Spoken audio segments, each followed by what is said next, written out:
Hello and welcome to the AfreecaTV StarLeague Season 17, brought to you by Well New Life Prestige Gaming Chairs, as we look to kick off Group D of the round of 24.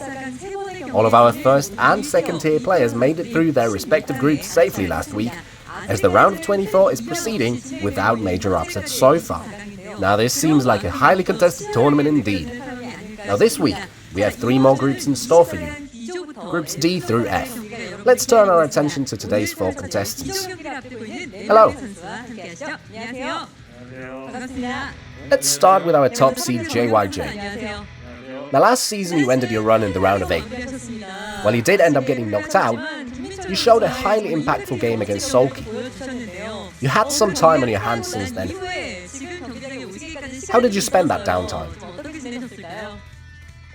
Well, it was unfortunate that I lost last season and then also in the wildcard match. Losing like that has impacted my confidence and I don't know if I can perform well today. Well, it does say a lot coming from someone like you who's already had a championship run in the ASL. Your first game today is against TY. While your TVT is nothing to be sniffed at, TY has hardly been showing himself in online games. Doesn't that make you feel this could be a demanding match? I don't really consider him a complete tier 4 player in that he's got experience from back in the day and quite honestly is a scary opponent. I see, let's talk to TY then, who's inspiring fear in the heart of past ASL champion JYJ. Hello TY! A lot of people are particularly interested in you in this group. You've returned to Brood War once again after a long spell. What made you switch back? Even when I was playing StarCraft 2 professionally, I still kept watching the ASL quite closely. I learned a lot through that, and this time when the qualifiers opened, I decided to participate. Luck was on my side, and I managed to qualify. It's a bit like a dream. I heard you've been practicing like crazy ahead of the ASL, as much as 30 practice games per day, with players like Mind or Barracks. Could you tell us a bit about your preparation? Well, I'm a tier 4 player and I think I'm the most lacking here in terms of skills, so I had to make up for that with a lot of practice. I personally consider Mind my mentor, and I am here to take revenge on JYJ for having taken Mind down in the finals of that championship run. Well, we've got some interesting storylines forming here ahead of today's games. Let's now turn to Shuttle. You got knocked out in the round of 24 last season. What have you been up to? Oh, I've been practicing StarCraft all the while, and I've got a side gig now as well. I'm doing well. I've heard you've been feeling under the weather recently, and during your own streams, you've mentioned that you might need to take some time off or, well, just rest. Today's matches are really important. How's your condition? My form is decent, and for the first time, I decided to practice in secret. There's a lot of people who showed up to support us today as well, so bearing that in mind, I practiced privately and intend to have a good showing today in advance. A different approach from Shuttle today, who's decided to keep his cards hidden. Let's now have a word with Jdong. Last season you ended your run in the round of 24. You took a short break before coming back this season. Did you manage to recharge your batteries sufficiently? I was really looking forward to today's game, so I got some rest, I got some practice in, and hope to have a good showing today. Now I've heard you switched out some parts of your gear as well. You looked at a bunch of keyboards. Have you settled on one that is optimal? I could never get the setup right here in the studio, but having come here today, my new setup seems to be working well. It seems I've made a satisfactory choice of gear. Oh, the setup feels right. That is good to hear, considering we don't hear that from you very often. I'm looking forward to see you play. Let's now have a look at the highlight points for our players. JYJ, would you grab the mic, please? Your win rates in both TVT and TVZ are both above 50%, which paints a picture of consistency for you in those matchups. However, your TVP is only a 35% win rate, which maybe not a weak point yet, could become problematic. Look at Shuttle. He's sitting there and nodding to himself whilst hearing that. He could just as well trip you up today as well. Nah, we're not going to end up playing. That's not going to happen. So does that mean you're confident to advance in first place? Well, I won't be seeing Shuttle in the elimination game, that's for sure. Oh, I see. Well, in that case, let's talk to Shuttle. You've been nodding there as if you know you'll be going up against JYJ at some point. During your streams as well, it seemed like you're already considering yourself as having advanced through to the round of 16. As you've said, you're confident and you've practiced on the down low. But throughout the last 3 seasons, without fail, you ended your run in the round of 24. What is the source of your confidence here? Well, there's a few Terran players I look down on. One is Mind, and the other is JYJ. Well, he's a champion, but come on now. But why? Well, I don't approve of them. I don't recognize them. Everything about him, starting with his name, he has no force behind him, like a single dish meal. Well, anytime I look... TY, he's played some SC2, now he's just come out to have some fun in Brood War. But you're champion material Protoss. You bet I am. I practice daily, I'm a traditional pro gamer, former pro gamer Protoss. JYJ is laughing so hard his mask is about to fall off, Shuttle. Oh, he won't be laughing alright with his 35% win rate. I would give anything to see you guys go up against each other today. JYJ, please win the first game because I sure as hell will. Lovely to hear. Let's now turn to Jdong. Your opponents in the round of 24 are Protoss and Terran. Your ZVP is at a 61.5% win rate, while your ZVT is a 56.5%. Seeing your group must have given you an inkling that you should be able to do well today. Well, I kept getting knocked out because of my ZVZ. Well, honestly, I'm quite happy with today's group. My first game today is against Shuttle and... Well, he's not an easy opponent. Still, I'm more comfortable with Protoss than Zerg now. I mean, he keeps saying he practiced in secret. Yeah, right. He put in 1 day of practice and he's saying that now? Come on. Okay, Jdong. Well, who's the opponent you're most scared of today, then? I have played a bunch against JYJ, but I haven't really faced off against TY. I'm keeping my guard up. A tier 4 player who doesn't feel like a tier 4 player. TY, grab the mic, please. Well, having had championship runs in StarCraft 2, you've come back to Brood War after a long time. A lot of people are curious as to your true potential here. Even the players in your group are constantly bringing you up. Now, from your perspective, who are you looking out for the most in this group? Even when I was playing during my active duty service, I lost to Jdong a bunch, so I'm keeping my eye on him. In any case, I'm the lowest ranked player in terms of skill, so I came out today with the intent to learn and just enjoy myself. Starting with TY, who's a big mystery in today's group, we're looking forward to see just what exactly our players bring to the table in their matches. Let's hear some closing remarks. Shuttle. Jdong is saying I only practiced for 1 day. Well, I'll show you the kind of practice I really put in. Looking forward to it. JYJ? Yeah, Shuttle and practice. Fat chance. I'll be back for the winner's interview. Alright. TY? A lot of players are looking down at me for having been an SC2 pro. I'll show you how scary an SC2 player can really be. And Jdong? I'll advance today. Looking forward to it. That does it for our pre-game interview with the round 24 players of Group D, as we wonder who's going to come out on top and make it through to the round of 16. Let's kick off today's group with JYJ, TY, Shuttle, and Jdong.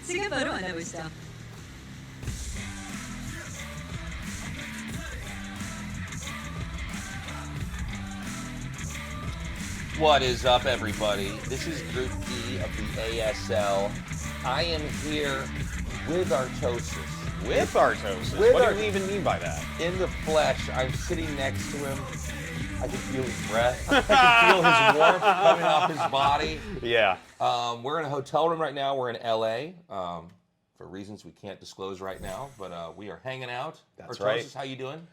Well, just so much better now that you're here. In my hotel room, we're recording this, and yeah, it's going to be a lot of fun because we're not going to step over each other like we occasionally do over Discord. We do cast better if we're next to each other. I mean, I think normally ASL sounds fine, but like I never know when you're finished talking or if you got like something. I don't know. We always do better next to each other. So this is going to be cool.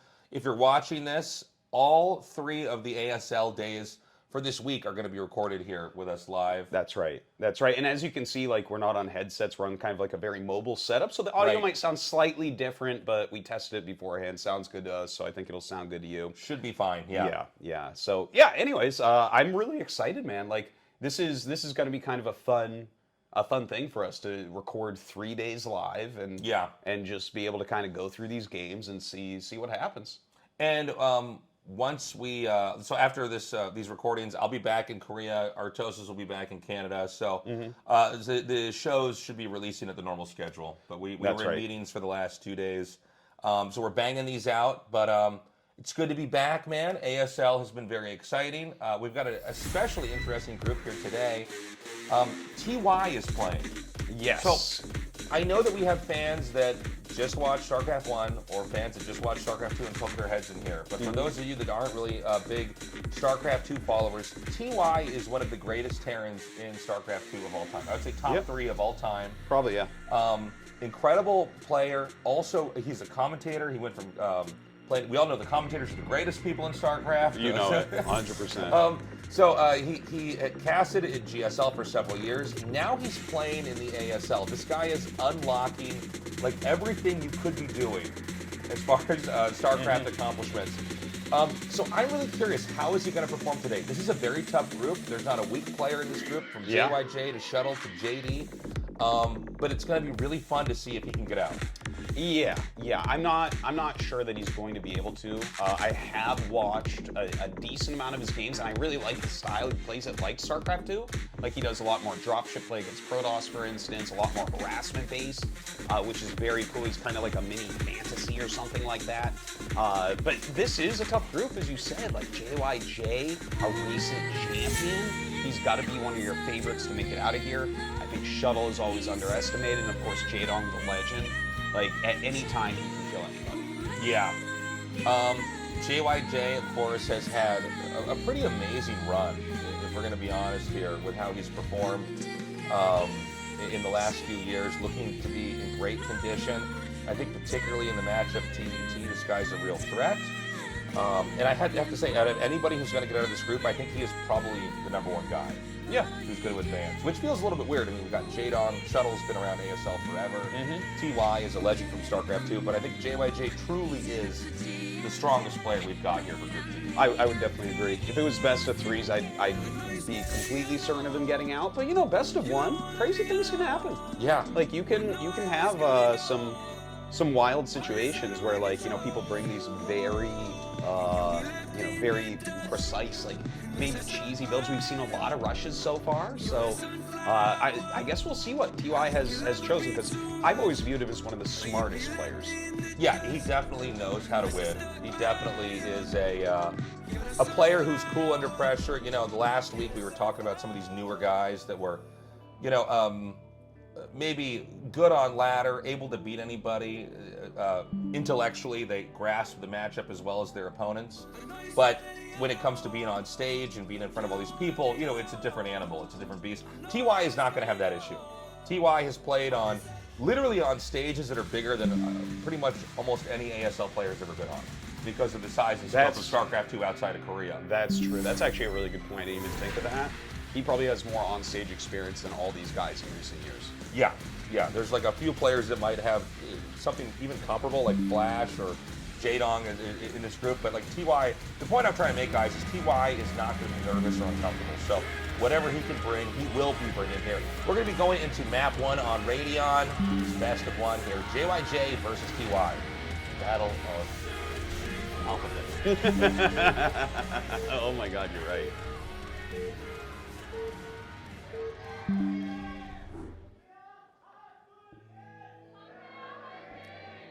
Okay, we've got TY in the top right, and sharing the top with him on the opposite side of the map is going to be JYJ. Yeah, yeah. You know, I feel a little bit weird sitting next to you casting. I almost kind of feel like I should do some of our Discord stuff where I just like start talking when you're not done, or you know, like to make it the real ASL feel, because we've been doing it, you know, online for years now. But yeah, I'm like, oh, Tastosis, sorry, your voice just went robot mode for a moment. You guys know Discord does that sometimes.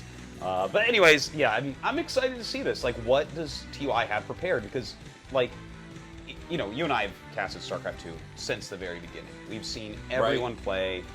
We've seen, you know, I think honestly the StarCraft 2 pro gamers, you know, maybe people look at Brood War as like, oh, this is harder, but like the StarCraft 2 pros are like at least as good at RTS, at least as good at thinking as the Brood War pros. And I really do think that TY is like maybe the smartest pro we ever had in StarCraft 2.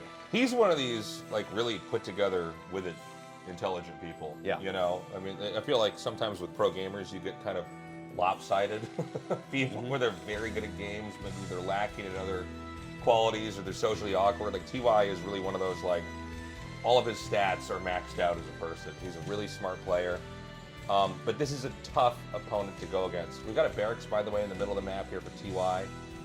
Barracks in the middle of the map in TVT is not the same thing as it is in, like, let's say TVZ or anything like that. This is not so much cheesy, but more you're able to scout very early and kind of get tempo-wise, get intel a little bit quicker than your opponent. It also can put pressure on someone that's doing a fast expand, and JYJ is doing that, but he actually checks the center for this. So this is a huge moment. TY from here is so far behind if he loses this SCV. Yeah. Like if he doesn't finish the barracks, he's already got to send another SCV down, and we see that's on the way.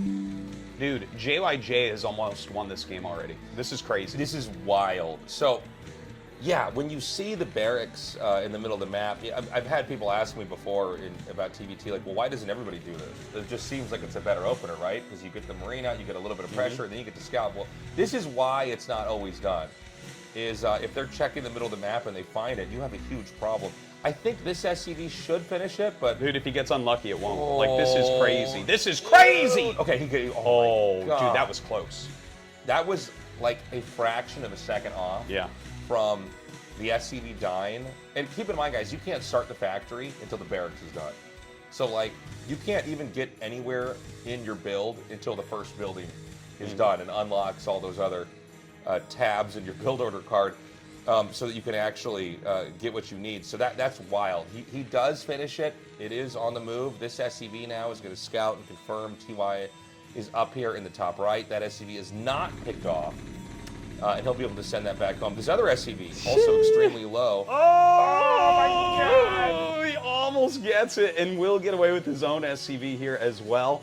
The command center finally does get started, so like that advantaged build that JYJ is going for, he kind of slowed it down, you know, to make sure he had ample defense. He's getting his factor in pretty quickly, you know, making these extra Marines as well. Like this, it's very, very good for JYJ right now.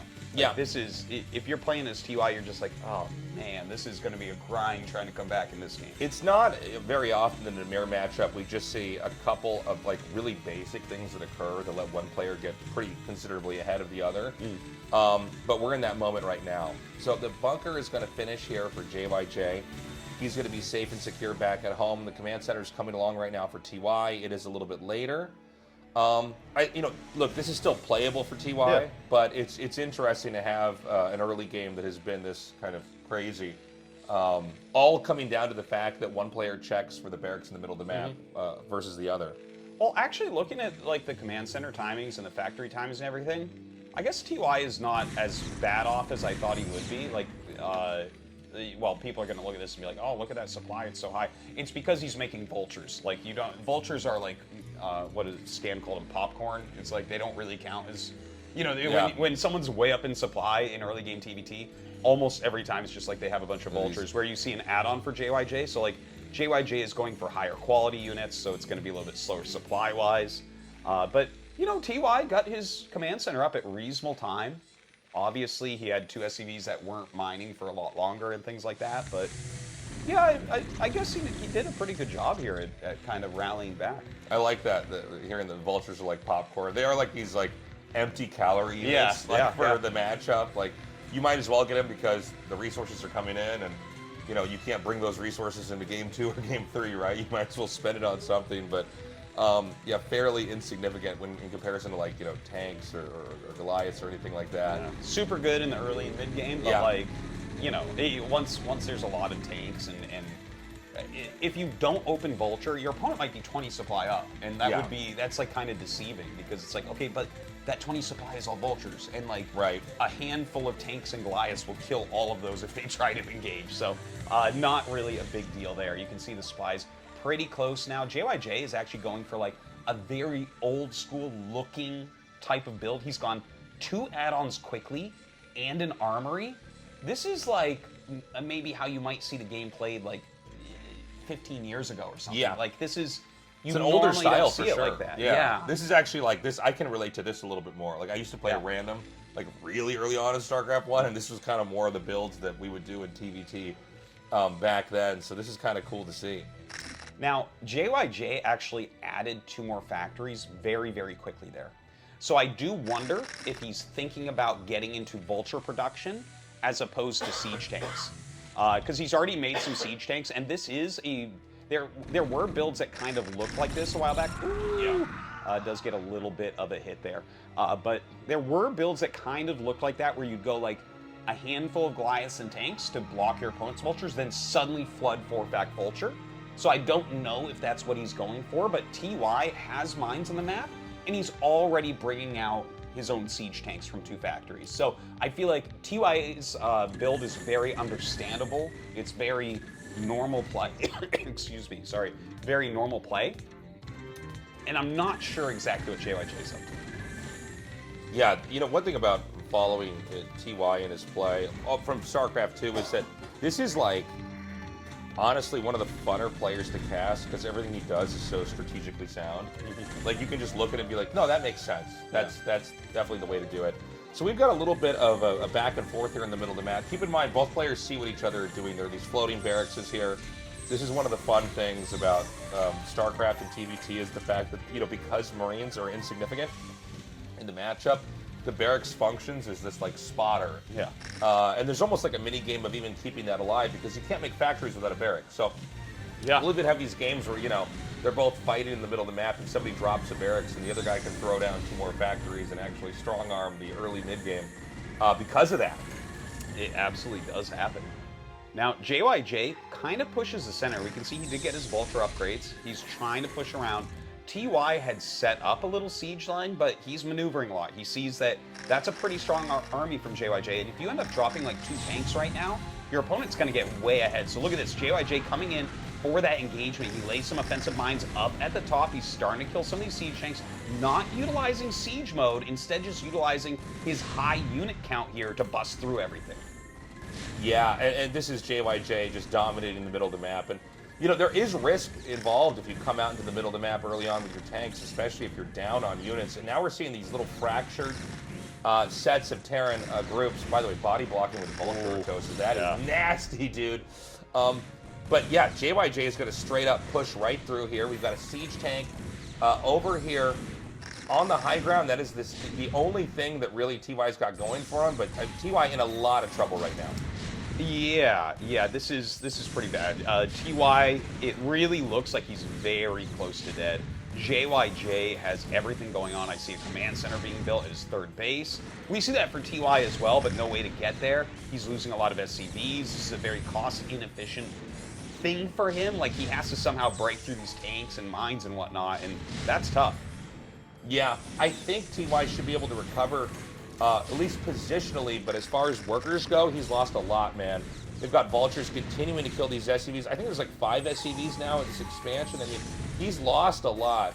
JYJ is going to be chased out of this position, but like the number of workers lost overall, I think from here on out, Tastosis, it should be a pretty easy game, honestly, for JYJ. Yeah. This looks very, very good for him. They're both sitting there on 4 factories, but with the amount of SCVs that were lost for TY, he can't really go above that. Like, he's going to have to just make a ton of siege tanks and try not to get completely contained. I feel like that's the way back for him, is like bring the game longer, make it like more even because of that, and see if maybe JYJ makes a mistake. Maybe he attacks into a tank line that he can't quite break. Was there something specifically that TY did wrong being in the middle of the map there? Because it looked like it could have gone either way, and then suddenly TY just got smashed. Yeah, you have to be really careful with the spread of your units. So like he was trying to set up siege lines a little bit too early, and JYJ kind of noticed that, and he was sharking around, right? He had his barracks, he had the vultures out in the front. He was looking for angles where he could start to eliminate siege tanks. And, you know, TY was trying to get his third base so quickly, I feel like he didn't quite have enough support units with those tanks either. Yeah. You gotta make sure you don't lose your early tanks. The vultures are going to wrap around here, over through the bottom. I mean, we're slowly seeing TY get encircled positionally by JYJ. We did have, a drop ship pick up a couple of vultures, so we're probably gonna have a drop over here at the natural, and that might positionally dislodge JYJ. We've also got a push coming out here in the middle of the map. Yeah, let's see what TY can do here.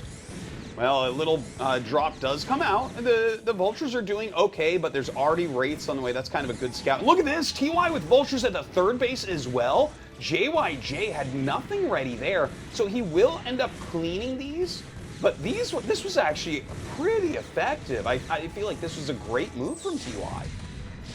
Yeah, I mean, TY definitely, I think it's still a bad position, but making it work. He's going to clean out that tank up at the top. There's one more down here at the bottom.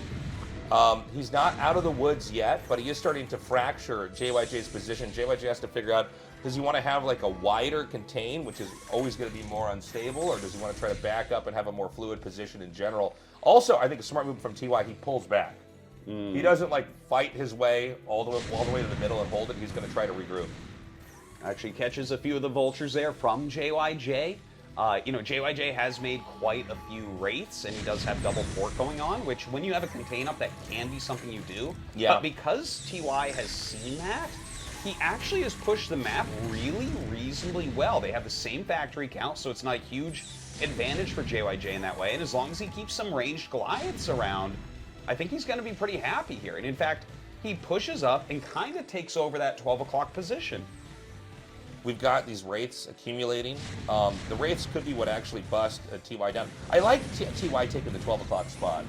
It's kind of like you get to have your cake and eat it. You're trying to fight for the center position, continue to grow out, but you just snag that middle position. I mean, if you lose the middle of the map right now, you're going to lose anyways, so you might as well just expand there and try to grow into that spot. The wraiths are out. I don't see a scan coming in here. And so, like, the tanks are going to fall, and this could be maybe the most pivotal moment in the game right now. The fact that these wraiths are out, they're a threat, they can hit these tanks. We've got Goliath slowly coming across the map, but it's one of those situations where there's almost enough wraiths that you can actually fight the Goliaths. Yeah, I'm surprised he wasn't more ready for that, because when his dropship went in, he saw like 3 wraiths. It's like, well, I mean, if you see more than one wraith, you know it's wraith. So you add Goliaths and you spread your Goliaths around so you can just catch this stuff. So he does have the range upgrade, at least he has that, but definitely takes a bit of damage where he was taking his new base. There you go. This is the move TY needed. Puts a lot of damage on those wraiths, and I think you're done wraith production as JYJ now. Yeah. Well, you know, it's like wraiths are funny. It's like they have their moment, but you know, once you've been able to deal with wraiths, they're kind of permanently done. They're not a unit you're trying to constantly accumulate in the game the same way as like tanks as an example. So he's fended off the wraiths. They'll still be able to snipe drops and maybe come in here and snipe some certain positions. But, you know, JYJ has basically kept the position that he's gotten. He's been pushed out a little bit, but now he's going to wrap around here. He's sieging up, and notice that the tanks can hit the gas. That's really important. Honestly, if you can just deny them from the gas, the expansion is almost useless, because everything you're trying to get in TVT is mech-based or starport-based. So You can't get Goliaths, you can't get tanks, all that. The only thing you can get, with those minerals purely is vultures, which, like we already talked about, aren't that useful. Yeah, you do need to keep that gas alive. And you can see right now, the supply differential is pretty heavily in JYJ's favor, but TY has enough that he's not like under threat of dying right now. He does need to reinforce his siege lines a little bit and make sure he doesn't get broken. Because you can already see, like, if you just look at the mini map, right, you see this arc of JYJ that's going around TY's entire area. So from here, TY has to decide, do I try to break out with brute force? Do I try to go dropship?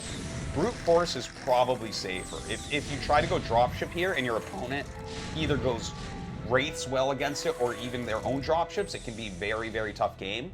But he breaks out to the south a little bit, and if he can just kind of hold an area, right? Like if he can carve half the map, this game could go on for a long time.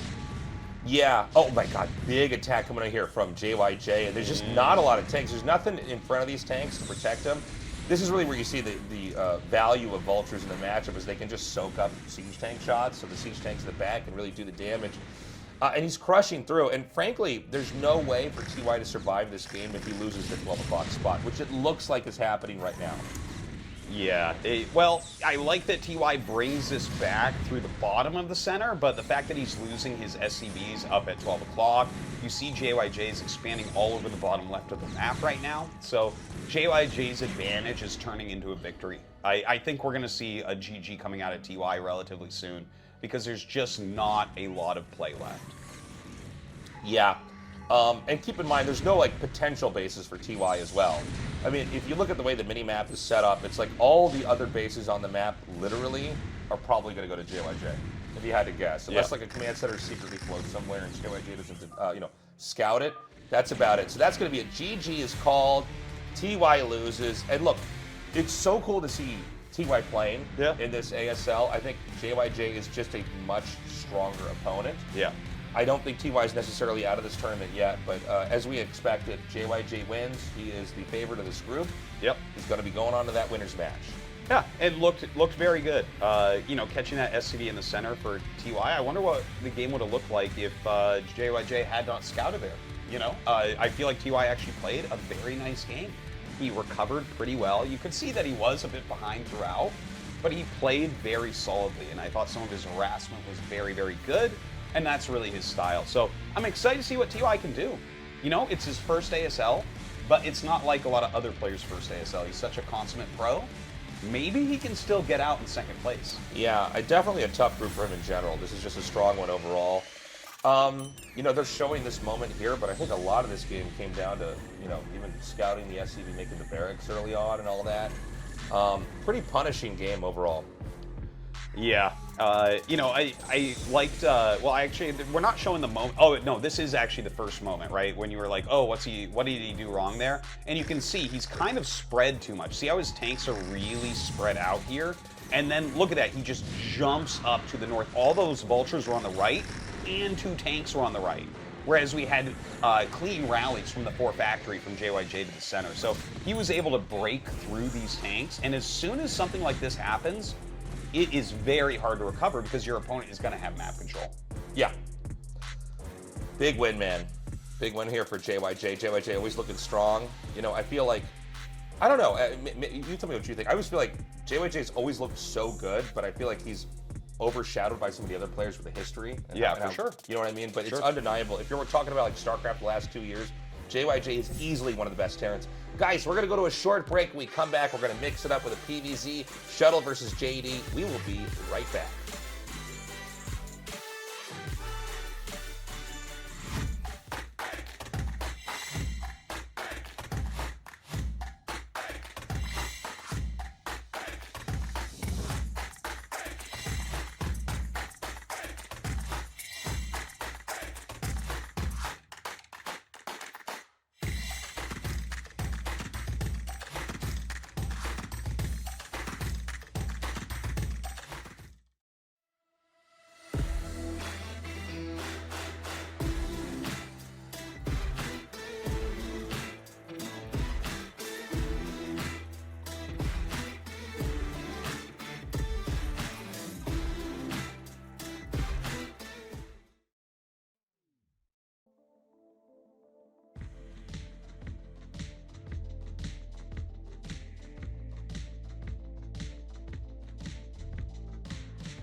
Welcome back, everybody. Thank you for waiting. We did our TVT, excuse me. Now we're going to be going to a PVZ. We've talked a lot about TY being here and how cool that is, and especially if you've been a fan of StarCraft 2 pretty much at any point in time. You're coming here to this ASL today, that's pretty awesome to see him play. And he did hold his own against JYJ. But any group where Jdong is in the group, that's really like the most significant part of the narrative. Because Jdong is, he's the Zerg legend, basically. You've got, Bisu as the god of Protoss, you've got Flash as the king of Terran. Jdong has been getting better and better. I don't think he's quite been performing at like what we would put Bisu's level at, where he's been pretty consistently a threat to anybody in the ASL. But he's looking stronger and stronger. So I'm really curious how, what kind of Jdong is going to show up today, and can he get out of this group? Yeah, I think it is absolutely doable for him, but it is going to be tough. Like, Shuttle, I think, is underrated. I really respect his Protoss for Zerg. Like, I think he does put out a strong Protoss for Zerg, so that could be a tough match. And then, like, JYJ is maybe the best character Zerg player right now. So I don't give Jdong a huge chance, honestly, against JYJ. But against TY, yeah, I could absolutely see Jdong breaking through there. So I can definitely see Jdong getting out of the group. It's just I'm very scared for him against JYJ if he makes it there. Right. Jdong's going to be going up against Shuttle today. Shuttle was like much more dominant in the in-between period of StarCraft 1. Basically when StarCraft 2 was still a very, I guess, the dominant esport at the time. I almost call it like the forgotten years of StarCraft 1. Yeah. Where, even you and me, when StarCraft 2 came out, everybody was on top of that. There were people that didn't switch over. Bisu's another example. Yeah. Somebody who we never saw Bisu in a StarCraft 2 tournament. So Shuttle has, he's stuck with the game the whole time. He's looked extremely strong. But I don't. He is the ASL 1 champ. He's the original. Yeah, that's true. People forget, but yeah, he was the original ASL champion. As we started to bring Brood War back into the kind of global esports scene. But I don't. If I had to guess who's the weakest in this group, I would almost say it's Shuttle. What would you really? Agree? Yeah. Really? I don't feel like I can say that. Like, I love Jdong. Everyone loves Jdong. And, I love TY, but, like, I think that the rankings that they have, their tier rankings, are pretty real. I do think that, Shuttle he's an undervalued pro. Like, he's not a tournament champion, but I feel like he's around a 16er, Yeah. Like, I feel like he's someone that more than half the time, like, first off, I expect him in every ASL. So that's already like a big statement, right? Because there's definitely fringe players where it's like, oh, this guy's in every now and then. But I also expect him like maybe more than half the time make round of 16 because I think he is like a very solid Protoss. So yeah, no, I would disagree. I think that Shuttle has a really decent shot at getting out of here, and a lot of it is what he can do right now against Jdong. Yeah, well, let's see what kind of game we're going to have here. As you guys can see, it's packed here in the studio. If you guys come down to the if you ever want to come down to Korea and watch an ASL, this is at the Jamshil studio. This is, I think, basically the newest studio they have for AfreecaTV. But it fills out. It's a massive arena. It's so cool to see the games live here. It makes me so happy to just see, like, dude, this game's 25 years old. Yeah. It's a quarter of a century old. People show up. Some of the people in this audience are younger than the game itself. That's very true. In fact, a lot of them. And you know what's funny, too, is like the other day when Stork played, the audience was pretty thin. But now that Jdong's playing, it makes me feel for Stork, Like, Jdong has so many fans. And you just, oh, that is so cute. I love that. They're matching, too. By the way, those little treats, little kids love them, man, but they taste like styrofoam. Oh, yeah. What is that? Is that a rice cake or? Yeah. It's like a little kid's. It's like called Yum Yums or something like that. When we lived in Korea, my kids ate those all the time. That's so funny. And I try the kid snacks. I'm like, "Ugh, how do you guys like The this? child's palate is like the hot dog is the greatest cuisine. You know, Dude, there's that's what my something son about, says. He's yeah. like, oh, hot dog is my Give me favorite a hot food. dog with ketchup, maybe no bun because that's too much. Yeah. Oh, that's so funny. You nailed it.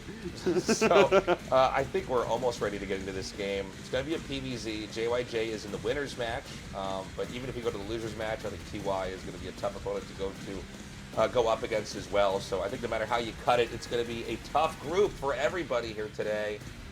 And again, you know, when Jdong wins, when Jdong gets deep in an ASL, it is truly good for StarCraft. Oh, yeah. It's like viewership goes way up. There's something about the players from that era that are magical as far as how the game is remembered and understood. There are certain players, guys, that increase viewership by such a percentage you would be shocked.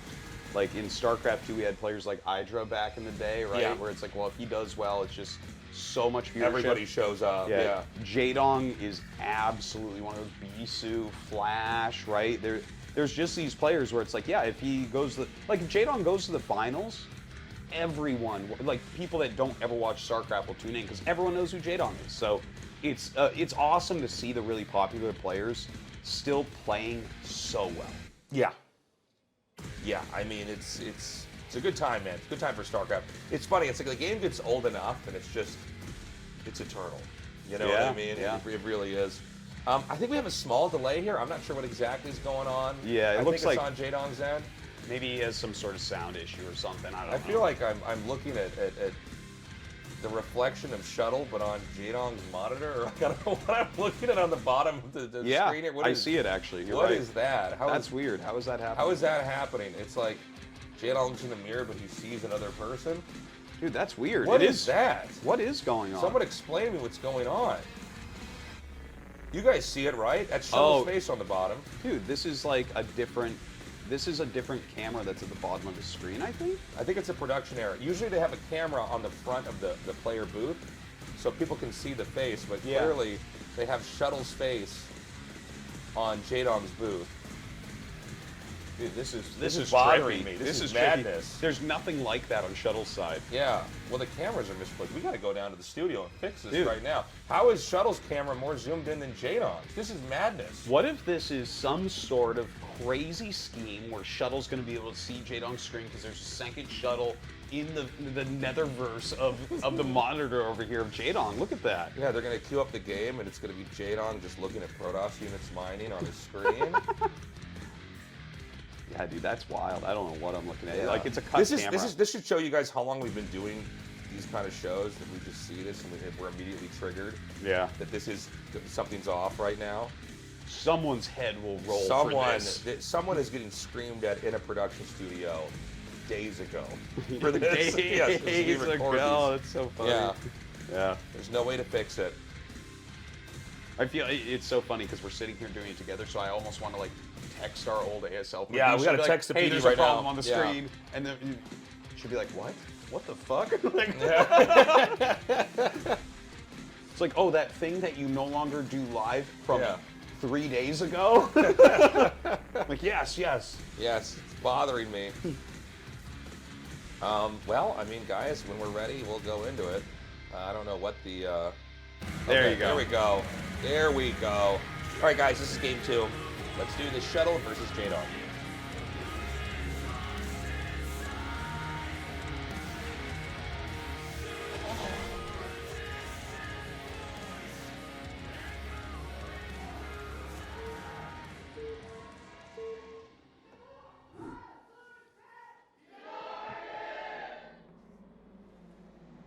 Okay, Shuttle here in the bottom right, and Jdong in the bottom left.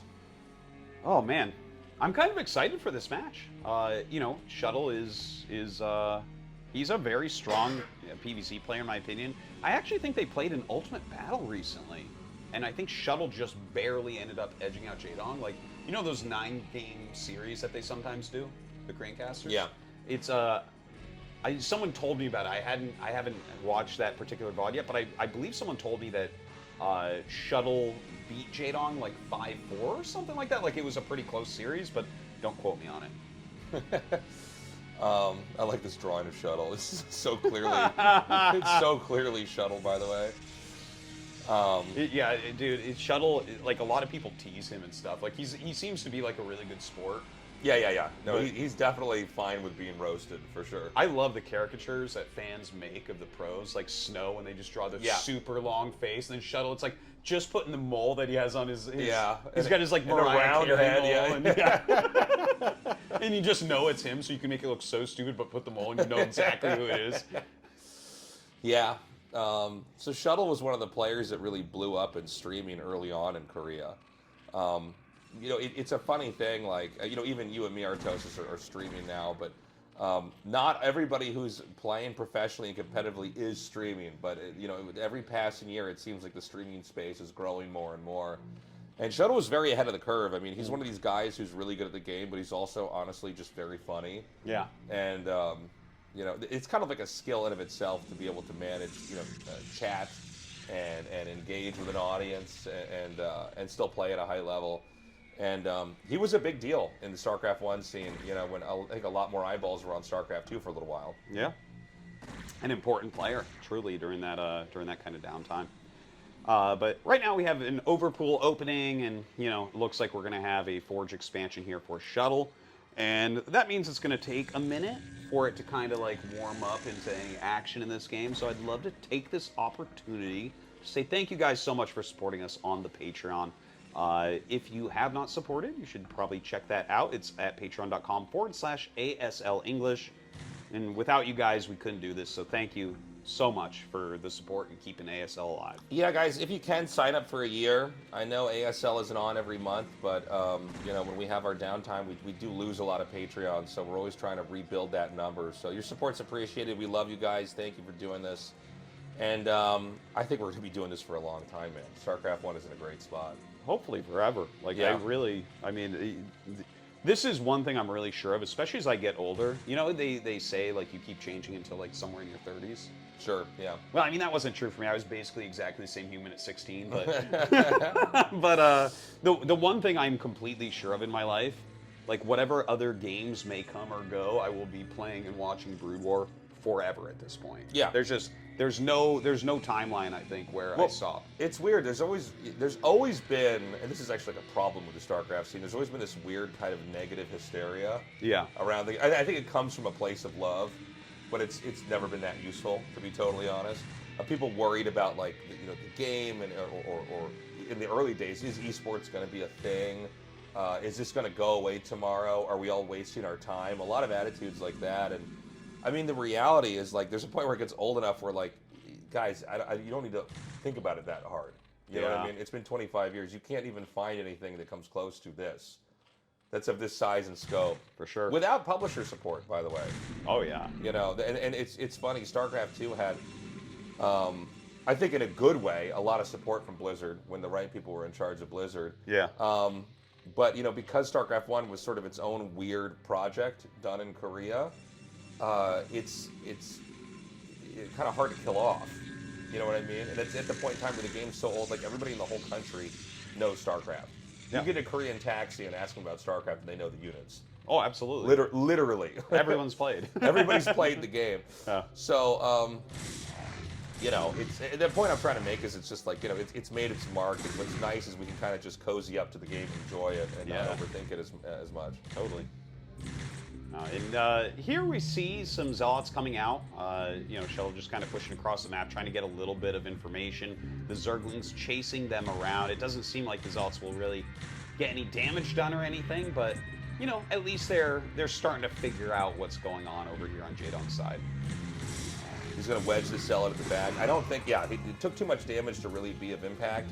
When you see these kind of Zealot pushes, it's really important you evaluate, how much damage do they actually do, because there is risk involved from the Protoss. I mean, if you send too many Zealots out like this, and it seems like Jdong has basically done the perfect balancing act of having the minimum amount of lings to hold this off and kill it. He didn't lose, I think, a single drone.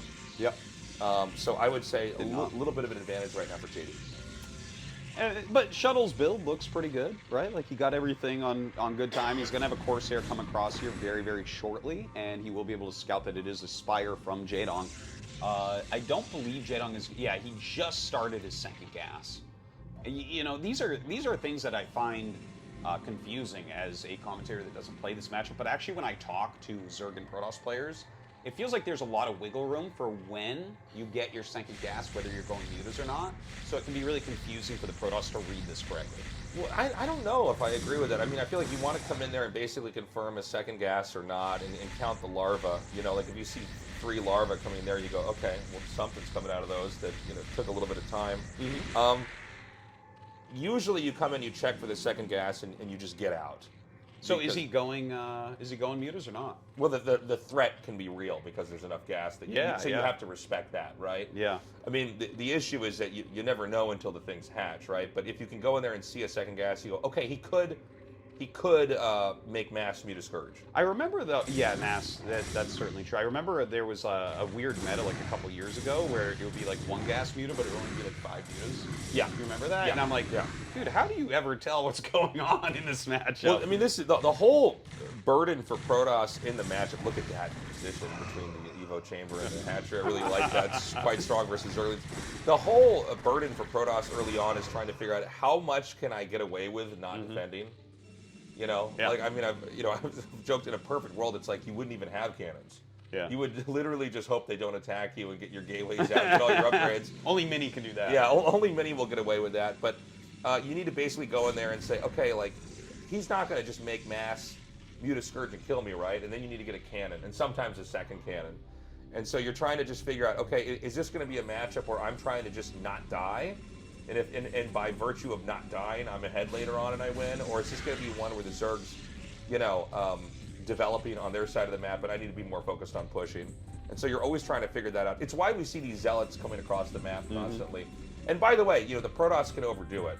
Yeah. You can be wasting all your zealots early on and you don't really have any kind of muscle in the mid game because you bled all that off. And you can also just drop Corsairs constantly. So I think Bisu was the first guy that really did that perfectly, where he's like showing everybody like you just need to be on top of these Zergs the whole time. And they have to be respecting you. It's not the other way around. It's not just you hiding behind cannons. And by the way, a lot more cannons are thrown down here. I do feel like this game is already not looking great for Shuttle. He lost a lot of zealots. He's having to make a lot of cannons. We see the Hydra out here. This is to maybe get the Forge if he can, or the Gateway. But I feel like Jdong's playing an S-class game right now. Yeah, it looks very clean. Looks very good defensively and everything as well. Brings these Hydras up. A lot of cannons being made. That is a solid 7 cannons going up here for Shuttle, but it doesn't seem like this is a real attack. Okay, he ends up canceling 2 of them, so that makes a lot more sense to me. He's going to start throwing some of these gateways up here as well. You can see actually a big bank right now for Shuttle, so he needs to get those gates up and start macroing out so that he can get onto the map.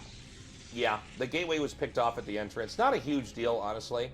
It seems like the Forge is covered well enough with cannons that he should be fine, but we've got a lot more gateways coming down, but is this too late? It feels like it's a little bit slow. You know, so much for the Protoss is about trying to get out as quick as possible. You stop making probes at about 8 minutes. Try to come out on the map, you know, with something and you're going to have to figure out, okay, am I expanding or am I pushing? The way that Jdong's playing, it looks like he wants to have a fight in the middle of the map. We don't have a 4th base yet. From what I understand, generally it's like you look for a 4th base, and if not, you just start expanding and wait for their 4th base and try to push. Oh, okay. Yeah. So you just kind of like macro up your units, secure your 3rd. Because, like, yeah, that makes sense. If they're sitting on 3 bases and they're not expanding, that means, well, they're doing something. They're making units. Yeah, so they're probably making Mutalisks, too. I mean, that's another issue. You know, Corsairs counter Mutalisks, but sometimes the Mutalisks will just fly in and kill the Templars anyways. Like, after the Templars are killed, you don't really care about the Mutas as much, you know? And so I would imagine Shuttle's going to have to try to inch out on the map and see what he can get done here. Yeah, well, he does come out right now and utilizes these Zealots to take those shots from those Hydras while he clears out the Overlord. More Hydras coming up, so he is going to run those 4 Zealots away, and we'll see what he's able to do with that. I think he has 8 gates right now, if I'm not mistaken. You know, I am kind of thinking back to one of our earlier groups where we saw Best for Shine. He ended up making 11 gates, and I was, like, really intrigued by that in a game that felt like he was really far behind and he was able to come back.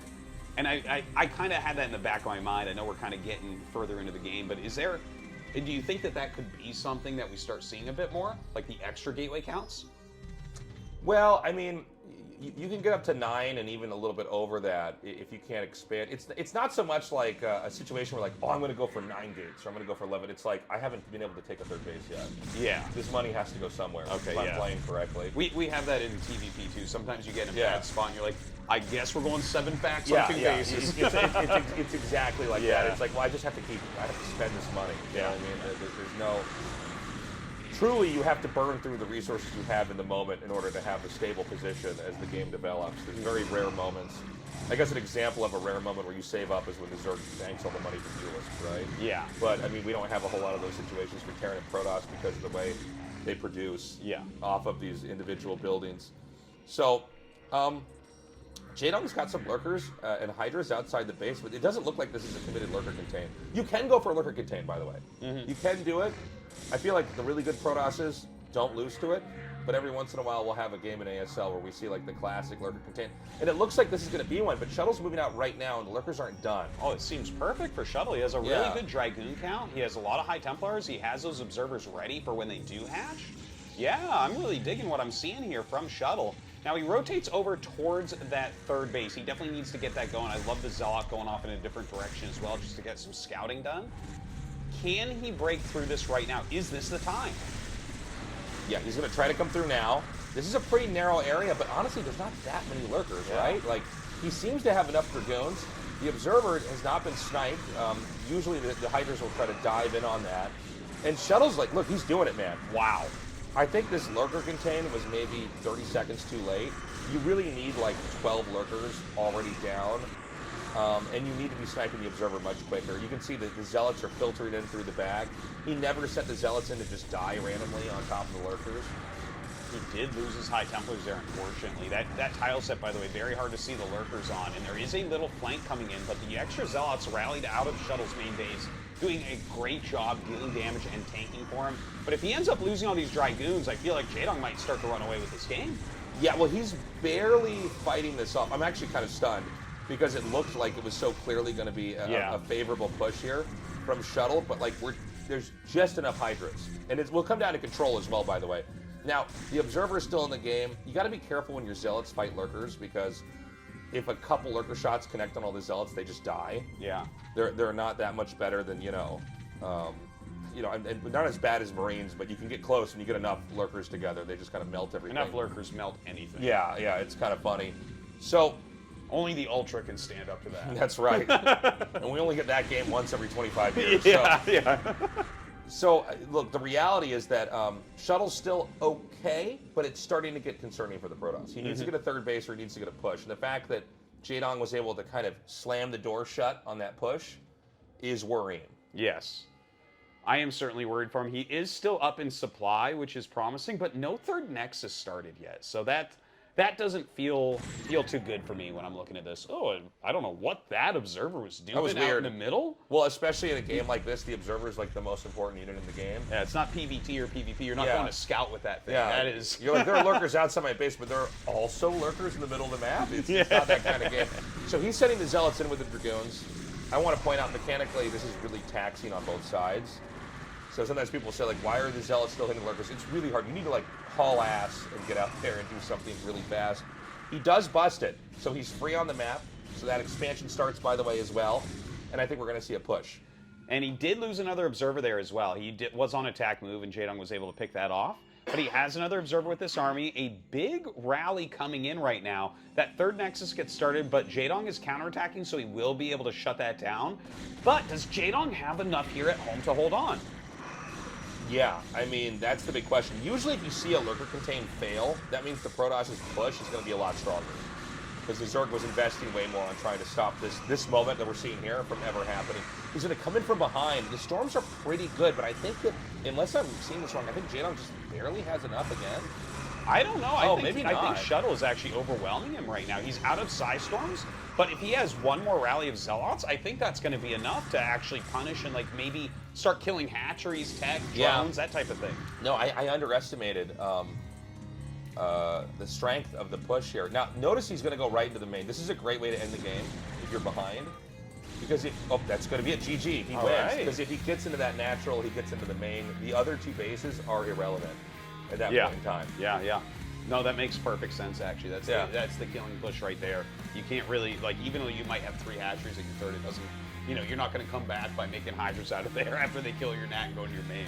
So, very well played by Shuttle. See, this is kind of what I've been trying to talk about with Shuttle for, I feel like, a while now. He's undervalued.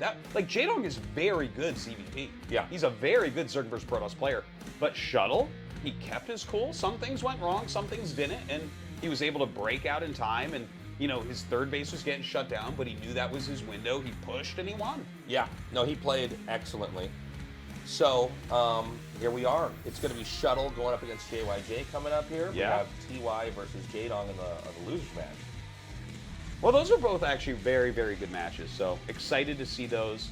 You know, Shuttle, I do think his Protoss vs. Terran is pretty good, but JYJ is pretty damn good right now, so I am still favoring him Yeah, there. I think JYJ wins there. I think he just looks really, really strong.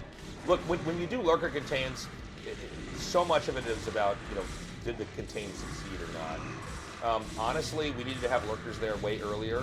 I think he didn't take advantage of the closer bottleneck position. Yeah. He kind of tried to do a lurker contain at a third. But, you know, it's a great way to play. It's actually one of the older ways to play the matchup, lurker contain. It's still viable to this day. When I say old, it does not mean bad, by the way. Sometimes these older plays, you can bring them out and they look extremely strong. But once you break a lurker contain, usually the game is much easier for the Protoss.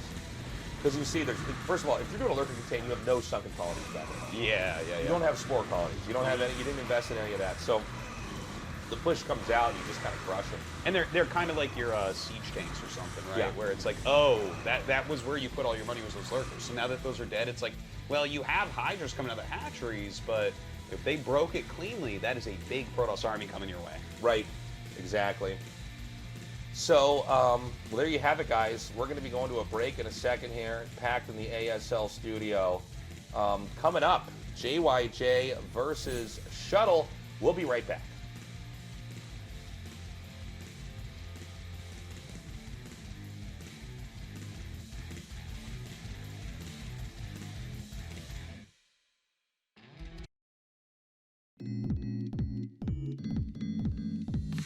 불 좀 켜줄래? 내 의자 좀 보게.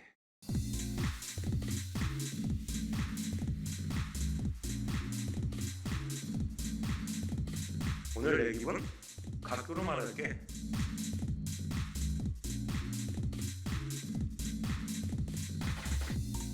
이 바퀴 내 무게가 다 담아질까?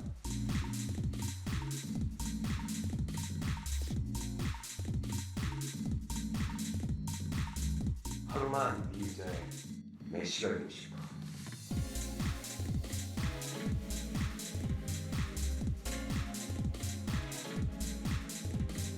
알고 싶어 너의 커스텀 값.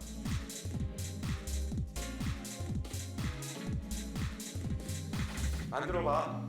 이 의자에 꿀려.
find the words to say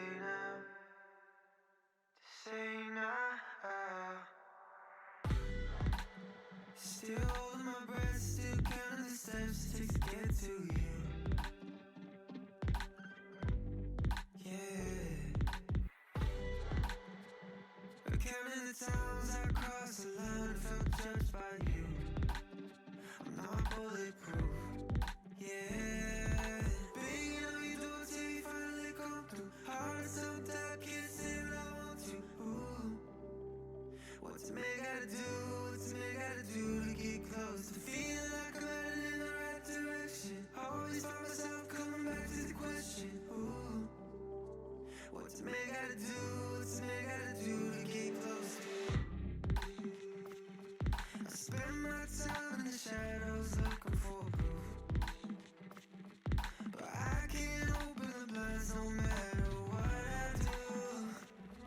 I climb the wall that I fall and blame it all on you. Blame it all on you. Begging on your door till you finally come through. Heart is so tight, can't say what I want to. Ooh. What's a man gotta do? What's a man gotta do to get close to feeling like I'm heading in the right direction? Always find myself coming back to the question. Ooh. Yeah. What's a man gotta do? What's a man gotta do to get close to you? What's a man gotta do? What's a man gotta do to get close to you?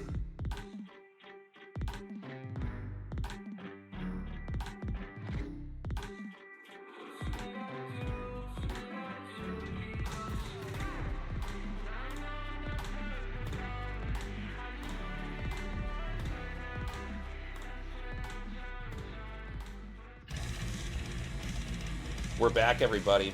It's time to decide who's going to move on into this next round of ASL. Shuttle versus JYJ. Yeah, it looks like the bans here are Troy and Citadel. Troy, of course, being taken out by JYJ. I think after everyone saw DC versus Light, which was shocking that Light didn't have any idea that could happen. You could just die from that. That was like the biggest surprise of my life. That he didn't know that. The best Terran player. Oh my God.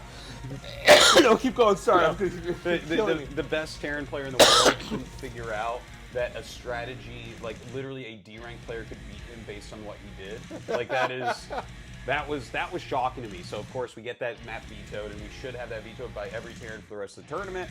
But that puts us on Blitz Y, which actually Blitz Y, out of all the two-player maps that we've had for the last several years, you know, from Eclipse forward, we've had like a lot of pretty good two-player maps. I felt like. Yeah. Like the maps have been good, even from like what was the map called? Like Overwatch or something? Like Yeah. You know, we've had a lot of really good maps for 2 versus 1 versus 1. Okay, well we're starting the game.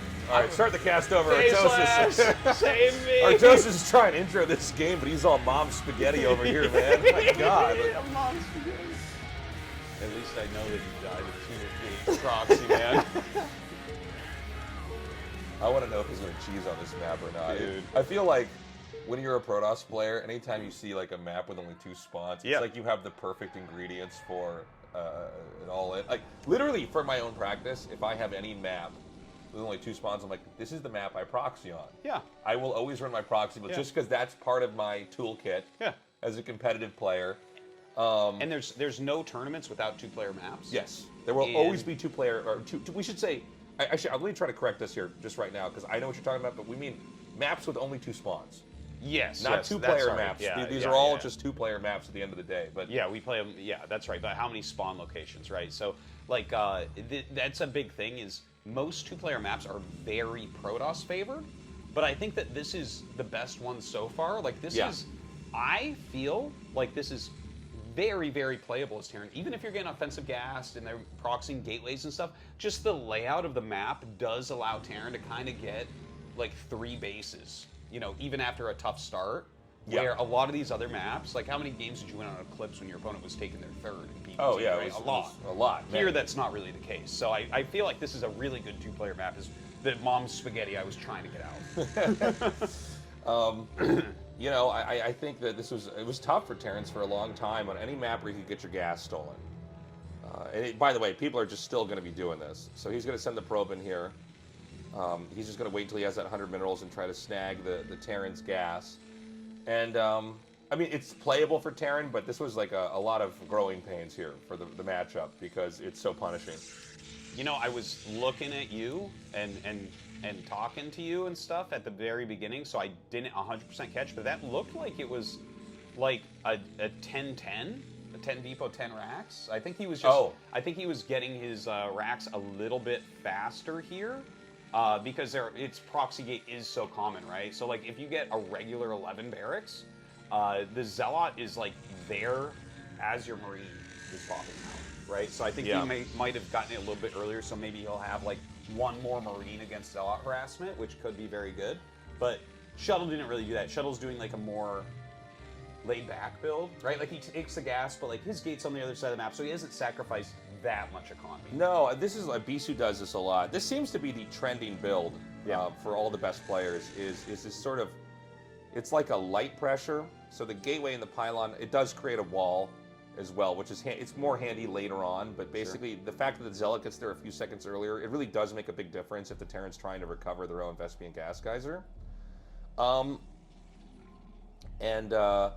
Yeah, I mean, you basically take the gas, you don't do a whole lot. You put pressure on, and then you just take a Nexus. And the idea is that it's pretty hard for Terran to do a counter push with just SCVs and Marines. Yeah. Although we do have games where that happens and works. We've seen Flash pull that off. But you're basically just expanding, and your Dragoon range, your Robo is a little bit quicker. You're just kind of more comfortable. There are issues where the Protoss has to know kind of exactly what they're doing because Terrans are so good at dealing with this now. But yeah, I mean, look, the gas is just now going to be reclaimed. It looks like Terran's microing right now, but the gas is going to be started any second now. There it is.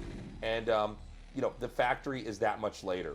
It's about a 3-minute, 20-second gas geyser for the Terran.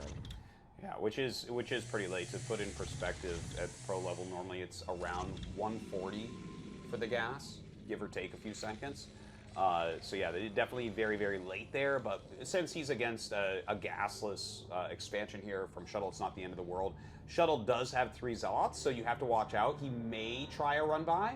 In fact, this is, if he was going to, that was the exact moment, but he has one very injured one, so I think that was probably smart not to do it. Yeah, a lot of times with the Zealots that you have, what you want to do is run right by the bunker, and then you run into the main and you kill the SCVs that are making the factory. You're just delaying factory tech. You know, you delay the.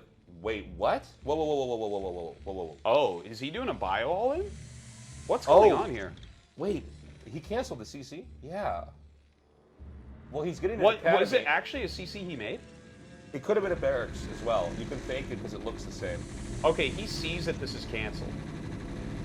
Dude, Shuttle, what in the hell am I looking at? Okay, so he gets in. The building is canceled. There's 4 Marines in the bunker and 3 up the ramp, and he keeps walking forward. So he loses a ton of health, loses an extra Zealot. This is just a Marine like push with SCVs, and I think like a medic, maybe he'll have stim or something. But like Shuttle might just die. Shuttle needs to actually get a pylon in position to try to hold his ramp because I don't think he can hold the natural. Yeah, I don't know if this was always the plan. Oh, I guess maybe it was because there's a medic here. I didn't realize the medic was out already. This is like a game I've never quite casted Artosis. I'm trying to wrap my head around this one. And he starts the command center later, by the way. What? Oh, wow. Wow. This is very interesting. We never see anything quite like this. It looks like he wants to go after the pylon. Now, forward Zealots come, and he does have that shield battery, so like he can actually heal them quite a bit. And you see a lot of damage being put down. Now, I believe that we must have an extra pylon being made, because if this pylon dies, and you don't have a pylon behind, yeah, he is making one. Because the cannons could end up holding this, but this is very tough right now. Oh my god, that pylon is so late. The shields are all gone on the cannons. Keep in mind, guys, the battery can't recharge the cannons here. So, like, this is really, this is like a real dilemma here. I think he's going to hold. Yeah, he kills the bunker off. You know, nothing is quite as unfair as everything Tier 1 Terran has versus Protoss cannons. Yes. Like, it's insane. Like, it's so bad that you actually almost never see the interaction because people just know. It's like, well, I would never engage with the cannon, but that's a great example of that. So, what's weird about this, from what I'm seeing, I'm curious your thoughts as well, because we never actually casted this play from Yeah, Darren. yeah. Is it seems like it's too middle of the road. He like both went for bio, and then also expanded behind it. Yeah. But Protoss holds. Protoss does hold, but with the command center up, like if he hadn't gone command center, maybe he would have had enough units to break through. But he did go command center. I think he's kind of lucky that Shuttle pulled a ton of probes to fight there and was just a little bit late on his defense. Like his reaction to this wasn't super fast. If he had a really optimized reaction against this, I think that he would have held it really cleanly and be really ahead right now, but I don't think that he is ahead. Like, look at this. We have 3 factories coming up, an engineering bay. I believe we have more workers for JYJ. Oh, that could be I true. believe Protoss cuts I'm a not lot. 100% When they get sure. rushed, you like just stop making workers. You're like, Yeah. oh my god, because usually, like the theory basically goes like, if you just hold off the weird rush Terran does, you're fine. The rest of the game Yeah. is easy for you. Now that being said, I think JYJ is actually looking pretty scary. The Protoss is on 2 gateways right now. I think we have almost 4 or maybe even 5 factories for Terran. we have 3 facts right now, and that was in eBay, that other. Oh, block I'm that you sorry. see on Okay, the- okay. on the I thought it map. was. I was gonna say like it's kind of crazy if it Yeah. was that many factories. You're right. That's an eBay. My bad. The thing is, the factory's finished late, so he doesn't, like, 3 factory can do very well against 2 gate, but in this case, it's going to take him a long time to catch up unit-wise, I would say. There is a robo on the way. I mean, this game, I think it's going to mostly normalize, but I think do so. feel like JYJ has a slightly better position here. Yeah, I think JYJ is looking. Well, it's weird. I mean, I don't know. Shuttle has had a little bit of a clunky game here. I love this push, by the way. The number of times that you can just run up and kill the bunker off. Yeah, Like, it's one of those things where it's like it feels wrong it is wrong. because. That's why it it's feels like, that way, well, Tastosis. couldn't they just repair it? It's like, you'd be surprised how hard it is to get the SUVs off the minerals and over there. This attack is the worst thing I've ever seen in my whole life. Yeah. This is really bad. I was talking about that bunker get killed off, and I Yeah. just watched these SUVs slowly engulf the Dragoons and just kill them. Well, Oh my Tasteless, you God. said it feels wrong. It's because it is wrong, and you see the type of move that follows up, just randomly trying to kill the bunker. It's like he randomly kills the bunker, he sees the tank, he's like, now I'll get that. And he's like, I'm going to kill you with these goons that already have taken a ton of damage. The truth is, I've done the same thing where like I kill the bunker and I'm like, I think I win the game now. And I'm like running and trying to kill everything and I lose all my stuff. Yeah. I think the correct way to play is you kill the bunker and you just run away. 'Cause Yeah. You can always counterattack another base later. Yeah, Or try yeah. to push out, but Dude, Dragoons, like, in smaller numbers, SCVs actually kill them. yeah. Like, once you get a bunch, like, let's say you have, like, more than 6 Dragoons, I think that can do very well. But, like, that was, like, 5 Dragoons, man. You can't even one-shot an SCV. So the SCVs come out, and it's like a swarm of bees. Yeah, Like, yeah. those goons better Well, go also- jump in a lake if they want to live. SCVs like have so much HP and Dragoons actually attack so slowly. Yeah. And they're also just buggy units, like they get stuck sometimes. Yeah. I feel like it's funny because the Dragoon seems to be like the most basic unit in the game, but there's actually a big learning curve to being good with like using them and knowing when you could win fights and when you should run away. Interesting. He's going to take the island spot over Dude, here. that's hilarious. He's taking that expand, and people don't take that often, especially this early as a third base. Like, never. But Think about the there fact just that- happens to be a barracks floating there. I think that's really funny. Yeah. Well, I mean, think about the games we've already casted on this map, and we've never really remarked on this location because people don't normally expand there. Usually, it feels like the game has to be super crazy, and then somebody goes here. But I guess Yeah. I also, in almost all the games I've casted of Shuttle, I feel like if he gets his Shuttle out, he's like, all right, is there an island? If so, I will send my one probe there. And I guess it's like, yeah, why not? Why would you not do that? Create that opportunity for later on. Well, he actually picked the probe back up once the barracks saw him. Yeah. So I guess he's not going to. I almost feel like I'd leave that there. Dude, Same. it's so funny there's a fire bat here. A fire bat chasing a probe. Guys, make a wish. Yeah, we've You seen won't- it all now. Yeah, you won't see that again for another 10 years. But yeah, I feel like I might have even just left the probe as an opportunity later that you don't have to dedicate a ton of attention to. I would have done the same thing, yeah. Yeah. I would be like, no, I mean, let's just keep the option available. But Yeah. that's interesting. He would like pick it up and then like make the probe mine minerals. Yeah, It's like yeah. send it back home. It's like, okay, I mean, that's great, but I mean, the 19th probe on the mineral patches isn't going to make a very big difference. Okay, now here comes the push. This is part of the reason why I think this map can be really playable for Terran. A push like this is very hard to stop if you don't have something like Psystorm or Reavers at least. Yeah, well, it's such a narrow area. The Protoss can't really engage with it. If you're in like really like constricted positions, Terran's always better. Protoss want to fight in the open and try to run around you and flank you and all that stuff. So JYJ's got a pretty good. Oh no! Get on the battery! Oh, It's unpowered. Oh, is it unpowered? Yeah, That's it's so just funny. out of range of those pylons. Oh, you're right. Yeah. I think our boy Shuttle is going to die. He's Tastosis. done, man. He's super done. We could look at this fight here, but I'm going back to all those Dragoons dying after they busted the bunker. And Yeah. SCV's killed him. Having a reasonably sized army may have helped against the push that came. Yeah. But when you're giving up 5 goons to kill a bunker, that is, and it's like damaged Marines in there as if you care about your Marines at this point. Like JYJ, this was a weird one. Cases, I don't know if we'll ever see something quite like the push he did ever again. Yeah, GG, that is that. There's not a whole lot else to say, guys. I think Shuttle had a very, very clumsy game there. Yeah. You know, he even when he scouted that there was like no expansion, he lost like 3 zealots. He confirmed that, yeah. and then, you know, the push was barely held off. It was a very expensive save, and he lost the Dragoons when he went and got the bunkers. So Yeah. I mean, just not the best game. You know. Yeah, yeah. Shuttle makes mistakes like this. Like he's a Yeah. really good player in a lot of ways, but like that's one of the things that he does. Like he will overcommit attacks. There's a lot of drama in his games. There's There a lot of is. highs and lows There when you're are. watching Shuttle Yeah. play. Yeah. So, I mean, that's that. Look, we said this early on, and JYJ should just be getting out of this group, right? And he is. Yeah. I'll tell you what, though, you know, that loss from Shuttle, it's not like all losses are created equally. That's a frustrating and embarrassing game, for sure. It is. All right. Now for the Shuttle blooper reel. So this Okay, it was a barracks. it was a barracks. Okay, he screwed that up very badly. So that he did not mean to cancel that. What a weird game. That Okay. makes so much more sense so now. I want to try to explain this to everybody here.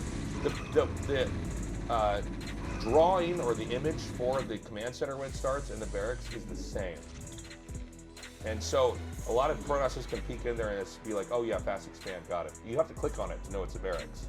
But he accidentally canceled it.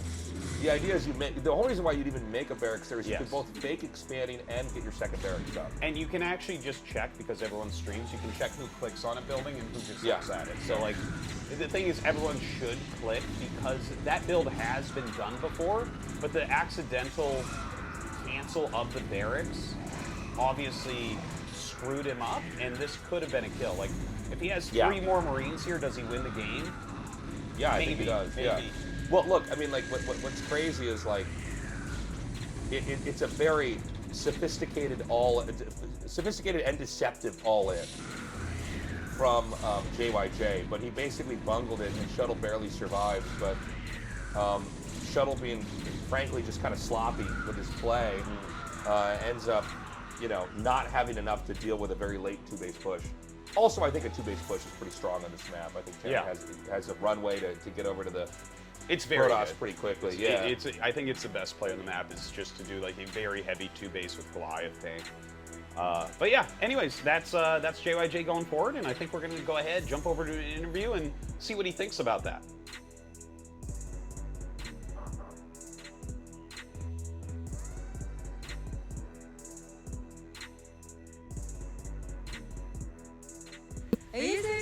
You're watching Group D of the round of 24 of ASL 17 as we have our top seed JYJ advancing through in first place. Congratulations. Thank you. Ever consistent in your matches, you've arrived safely in the round of 16 for the 3rd time in a row now. You've managed to keep the promise you gave us before the matches to meet us in the winners interview. How do you feel? Looking at the big picture, I think everything went according to plan today. It seems I made it through with relative ease. In the TVT against TY, you managed to scout his forward barracks, and then macroed up to a smooth victory. Now, we were convinced that there is no way you would be meeting Shuttle today, but, lo and behold, here he was in the winners match. You showed some memorable mind games in that one. You seemed convinced that Shuttle would get fooled by you building a barracks in the natural instead of the CC. It seemed like he made a very half-hearted attempt at confirming. I wasn't sure if he knew, so I started building and then cancelled it. But in the end, it seemed I had fooled him. You started building a barracks in your natural and then cancelled. Well, that forced Shuttle to go all in on the defense, and it seemed to work for you. But still, he defended and then pressed the attack with his own dragoons, took down your bunker and went up the ramp. Did you feel worried at that point? A tank had just come out too. To be honest, I didn't know I was ahead at that point. But then he committed those 6 goons and I realized, oh, I must be ahead if he's doing that. I guess I've won, I thought. There is talk of you having got even sharper in your play. Many people are wondering if it's possible for you to get another championship run if your form is that good. What do you think? Well, I did win once, but it was beginner's luck, I guess, maybe? I'll need some of that again if I'm to win once more. I see, skill alone is not what makes a 2-time winner, I guess. Still, with how crisp your matches were today, many people are expecting you to keep showing up in full force. What would you like to show this season? After I won the ASL, my games haven't been going as well as they did during that run. I want to avoid any embarrassments and simply just play well. You promised to deliver good games above all. A lot of people showed up to the studio today. Do you have anything to say to them or to your colleagues who supported you today?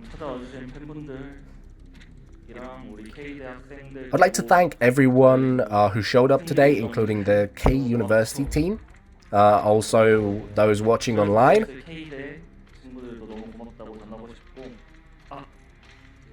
And big thanks to the bosses at K University and my practice partners. Royal, you know, the first game I really can't believe I won because the build my opponent went for was something I was originally planning to do or planning on doing. So big thanks to Royal, my practice partner, as well as Paralyze and Queen.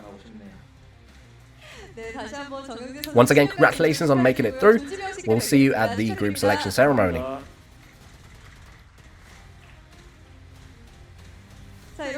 And here we have our first place finisher of Group D in JYJ. We'll be back shortly with a losers match between TY and Jdong.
So hold on to the highs while you're alright.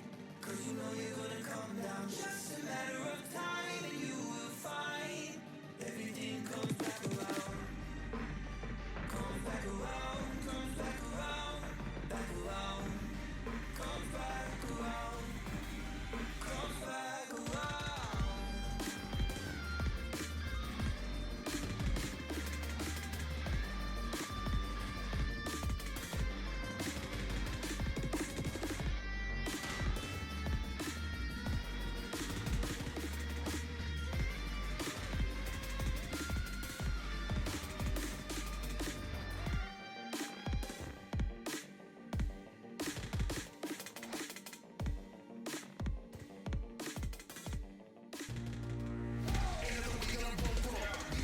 It's time to eliminate one of these players. This is going to be a Terran versus Zerg, TY versus Jdong.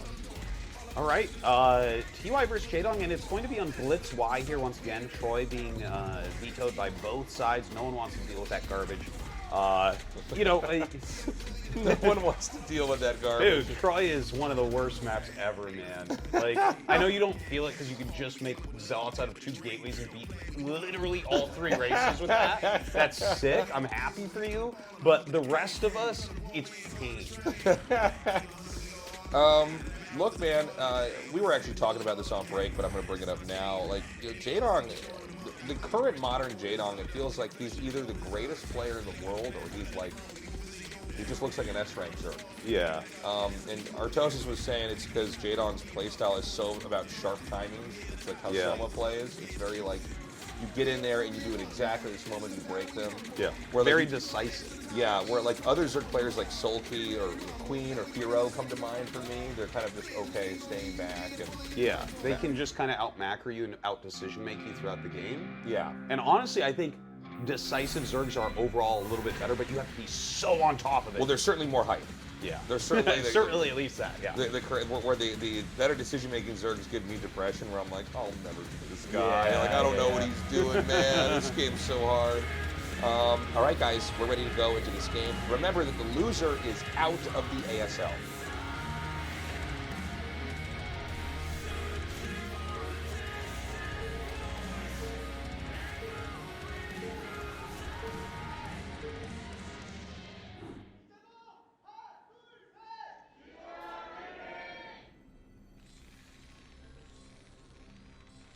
Okay, we've got Zerg here in the top, Terran in the bottom. I'm curious how TY is going to do here. I don't think we got to see TY's true form. As a reminder, if you guys are just now joining, like I know some people skip through the intros of the shows and just get to the games because we only have so much time on this earth. But look, the player TY is one of the greatest StarCraft 1 legends of all time. Sorry, StarCraft 2 legends of all time. I mean, TY has played in insane packed arenas, you know, in Katowice. He's been in the finals of GSL. He is one of the most decorated players. It's so cool to see him here now. Yes. And so I want to emphasize that because there's a lot of fans that just watch StarCraft 1. And, you know, StarCraft 2, it's whatever. Either they're not into it, but you should know that, like, TY, it's huge that he's here now. It's a really big exciting. Deal. It's a big deal that he made it, and like looking at the overall player pool, I almost when I saw the player pool, I was like, oh, he might actually be like the weakest player that qualified, which is really weird because he is very good, but you can almost see like a little bit of a difference between his play and other people's, but I feel like he's bridging the gap really quickly. Yeah, well, also, it does seem like StarCraft 2 translates well into StarCraft 1. For sure. Let's not forget that, there was an ASL where Rain dominated. Sulky and Rain were basically the 2 best StarCraft 2 players that came back to StarCraft 1. Yeah. And they both are ASL champions now. Yes. So, TY, if he sticks with it, and, again, this game's going to be around forever. It's not like we're worried about what's going to happen next year with StarCraft 1. I'm really curious to see what's going to happen with him here now, because I think he's got so much potential. Yeah, and there's not much prize money in StarCraft 1. StarCraft 2 has way more prize money, so TY would win more money there. But if you join the top echelon of pros, you make way more money streaming and playing in their pro leagues than you would winning tournaments in StarCraft. Exactly. In StarCraft 2. So, and you know, obviously it's super hard to win tournaments in StarCraft 2. So it's not like steady income. Yeah, the funny thing with StarCraft 2 is we still have professional players who don't stream. Yes. They're like, no, I'm good. If you're good enough, you absolutely, like, Cyril's made, you know, so much money. Like, over $1 million in prize money plus, you know, his salaries and stuff like that. And there's several players like that. Yeah, exactly. And so that's kind of the other universe that StarCraft 2 is. There's so much money competitively Yeah. that, like, there are players like don't even have Twitter accounts. Yeah. They can just show up to tournaments, win, and then they just do whatever they want in their spare time. Yeah. Where StarCraft 1 is, I think, and I think this is good, by the way, but it's kind of forced a little bit of entrepreneurial behavior from the players, where it's like, well, if you want to do this, you got to build a YouTube, you got to stream on AfreecaTV or wherever you're going to stream. And yeah, so anyways, the whole point I was trying to make is, like, we've talked about other players being new in ASL and, like, oh, how are they going to perform under this pressure? You know, maybe they're good on the ladder, but this is a different beast. TY, I'm not thinking that way. He is very cool. He's been on stages that are bigger than almost all the players that are in this tournament. And I, you know, maybe he dies out here. Maybe he beats Jdong. That would also be pretty hype. But regardless, I want to see the next couple seasons if TY can keep coming back and getting better and better, because this guy's got a lot of potential. Yeah. So right now, I don't know what's going on here. I don't know what in This the world is I'm looking at. There's a incredibly factory strange. on the far left. I don't. And I don't know why it would be, first of all, hidden. Second of all, hidden that far away? So here's my guess. First off, that is so far out of the picture that it won't get scouted. Ever. So my only guess here is he will Valkyrie rush and he will go speed vulture and make 3 vultures, and as the mutas come to his base, he'll go kill every drum. That is the only thing I can think of. And in that case, you don't want to pressure heavily with your Marines, because if he makes a sunken, it could ruin it. By the way, this looks like a StarCraft 2 build. Dude, all of his plays do. Two Really. bases and the factories hidden on the map. He Like, I Yeah. never, like, if you covered up the IDs and I didn't know TY was in this tournament, I would be like, who is this Terran right now? Yeah. This is not an ASL Terran. This is insane. It's very cool that he brings that style, but you're completely correct. Like, I casted a game of him actually on this map against Snow recently on my YouTube, and he went 3 dropships. And I'm like, what am I even looking at here? And it was a close, good game against Snow. So, I mean, he's definitely bringing his own brand here. Dude, I told you. There you go. Yeah, you nailed it. I would not have been able to predict this. No one has ever done this. Yeah. This is not a build that we have ever seen in ASL. I have never seen this, but it does make sense. Yeah. I mean, this is wild, man. And he is going Valkyrie. And very map tailored, by the way. Very much like, okay, well, we're both on the right side of the map. In TVZ, Overlords are not floating on the left. Yes. So this, you know, This probably wouldn't work on any other map. yeah, literally. That's crazy. This is wild. Maybe you could do this on Butter. I don't know. Yeah, I mean, this is. And also, I want to throw out there, like, he has to kill a bunch of drones because he skipped Academy. That's like what he skipped to be able to do this. Well, his turrets are late, so this might just not work. This might be like a really cool idea. Are his turrets actually completely He has no late? He didn't turrets. start? He just started them. Oh, boy. Well, this is what happens when you don't make the Academy. You don't get the perfect timing against the mutas. That's rough, man. This might go bad. This might go really badly. Oh, no. He is making turrets? Oh, I'm scared, Tasteless. I want to see this build in action. I want this strategy to work so badly right now. By the way, Marines without stim versus mutas. There's not much that's sadder than that. Okay, here we go. Here we go. Dude, this could be huge. So it takes 3 vultures to one-shot a drone here because, again, instant point of heal. And he is killing, like I told you, he's going to kill every single drone here. It's like the time that the mutas take to fly back, and that gives him time to get more defense up at home. I think TY is going to just eliminate Jdong with a build Jdong's never seen. I mean, this is insane. Okay, so he's gotten so many kills. Do you keep making vultures, by the way, when you do this? No, I think you're just done. stop? I think from here, you just go heavy anti-mutiling. And what does Jdong do? Jdong's on like 5 drones. Yeah, imagine 4 Valkyries right now. Dude, It's like, yeah, it's- you're going to get enough to kill the mutas and you win the game. Dude, this is wild, man. Looks like he did make one more, and that'll be a little bit annoying, but I don't think it's going to be You know, anywhere as impactful. sometimes we like build a narrative, Yeah. and then like it just doesn't happen. It's just a bad game. This is like literally, it's like our dreams are coming true. Like we talked about how good TY was, Yeah. and like how well StarCraft 2 does translate into StarCraft 1, and we're seeing this like totally original strategy. And he plays like it's StarCraft 2. This looks like a StarCraft 2 build. Yeah. It really does. Yeah. Like, this is the type of way that Terrans play in StarCraft 2. Like, you might proxy one building, attack their economy, and tech up really Yeah. quickly with it. And- Like, and- that's very common. Ditch the tech after that. Yeah. And, this is just so well planned out. So It's funny because you actually, there's several things you have to hit. Like, for instance, if Jdong had just happened to go like 2-hatch lurkers, he just wins. You know? yeah. So like it has to be Muta, it has to be a map where you can hide a factory in a place that there's 0% chance for him to do anything. Look at this, he's gonna stop some drones from coming over. Jdong is droning up as quickly as he can, right? So he's trying to keep TY busy with his mutas while droning up into the 3 bases. But I think we're going to hit like this push out where it's like basically I think as soon as Stim and range are done, you'll have about 3 or 4 Valkyries and you should be able to walk out and win the game. Yeah. Muta's fine this, by the way. But I mean, you could totally go without the factory right now. I mean, this is so cool. The Marines are going to be coming across the map. How do you hold this? I think you don't. I mean, you know this. You have to make mass sunken. Everybody's had the game.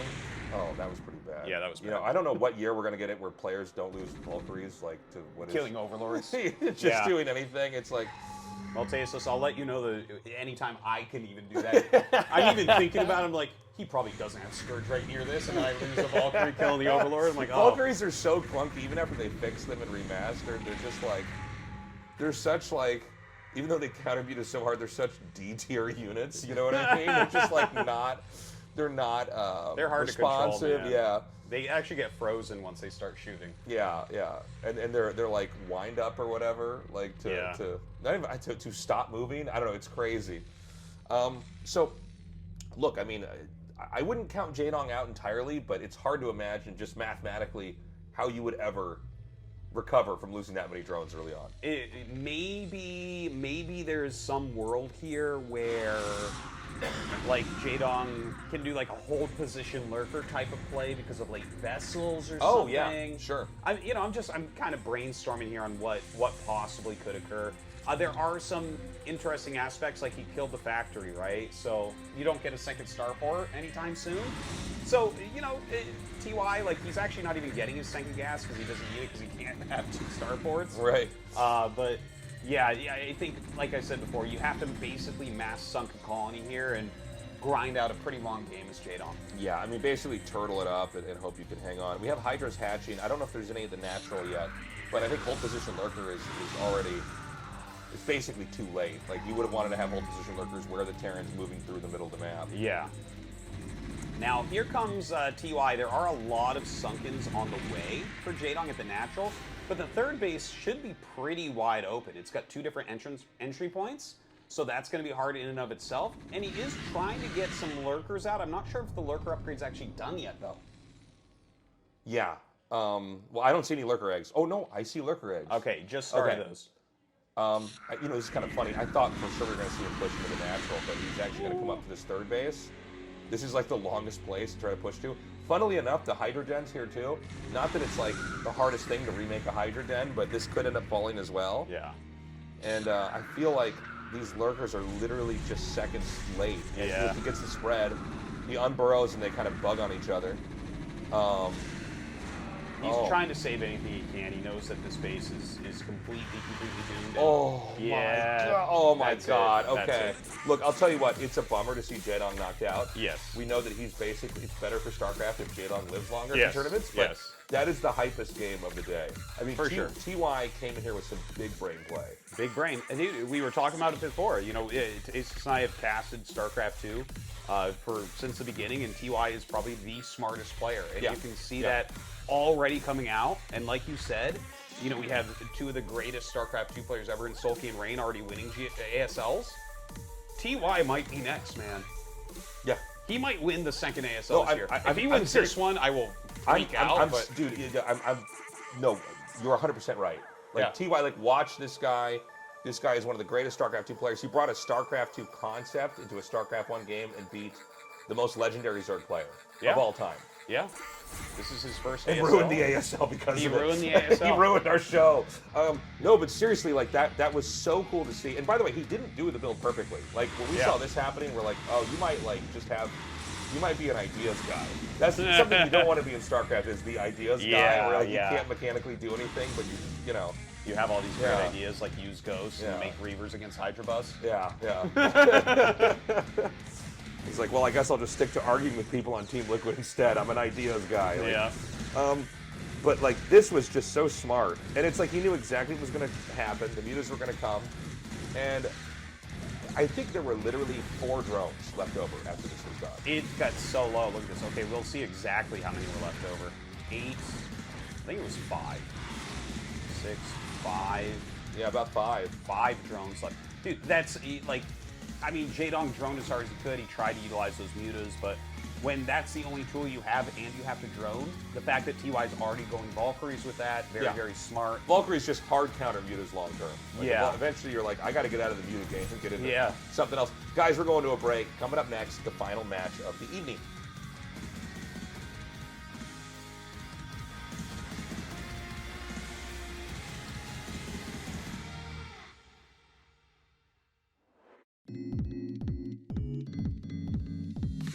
불금 켜줄래? 내 의자 등록해.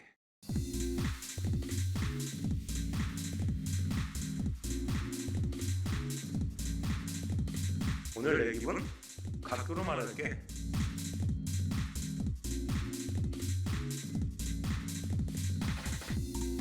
이 바퀴 내 귀가 다 담아줄까?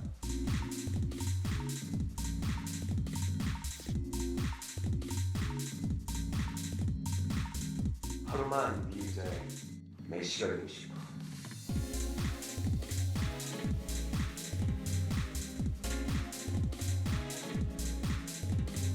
알고 싶어 너의 커스텀 값.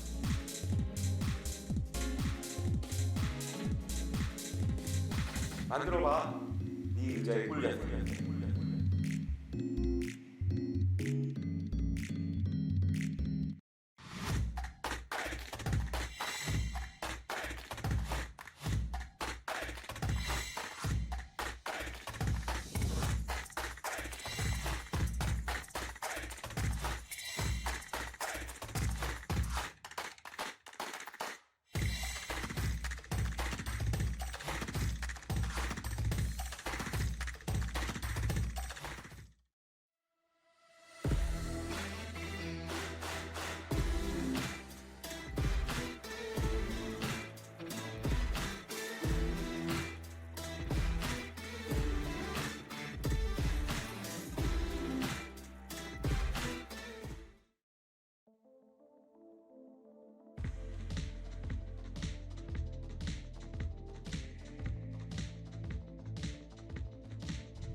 All right, guys, this is it. It's the final match of the evening. This is going to be a PVT. I'm really excited for this one. I'm buzzing. Okay. I'm a little euphoric after seeing that TY game. Yeah, the style he's bringing is so exciting, and like the place I've seen it the most is in TVP. Yeah. This is really, I've seen a lot of his Terran vs. Protoss games. He's so dropship heavy, which is a StarCraft 2 thing. In StarCraft 2, you are literally always dropping everywhere. Yeah, StarCraft 2 is the fastest RTS. Like, it's almost too fast for some people, right? Like, Brood War, I actually like the pacing of Brood War a little bit more. Yeah. And that you have these engagements that are a little bit drawn out. But a lot of StarCraft 2 is almost like just kind of maxing the other player's ability to just put out fires. Yeah. And I think that going up against Shuttle, this is doable. Like, it's going to be so hype if TY gets to the next level.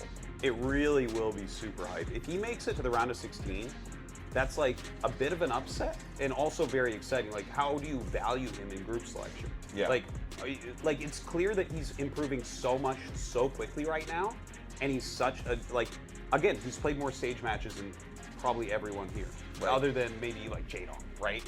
And he already dispatched Jdong, so who's gonna stop him, Tasteless? Yeah, I don't know. I mean, we were talking about this on the break, but like anybody loses to that build once. Yes. That's a You true... can't blame Jdong for that. No, it's not like Jdong. I can't believe Yeah. you let 3 vultures get in here. It's like, this is literally designed to execute a pro gamer. Yes. That's a legend assassination build. Yeah, yeah. That's like you poisoned the tea kind of thing.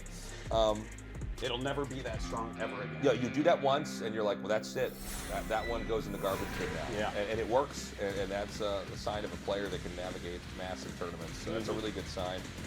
Shuttle had a clunky PVT, but this is why we have a group format like this. He's going to have the chance to try to redeem himself. One of these players is going to move on to the round of 16. The other is out of the ASL.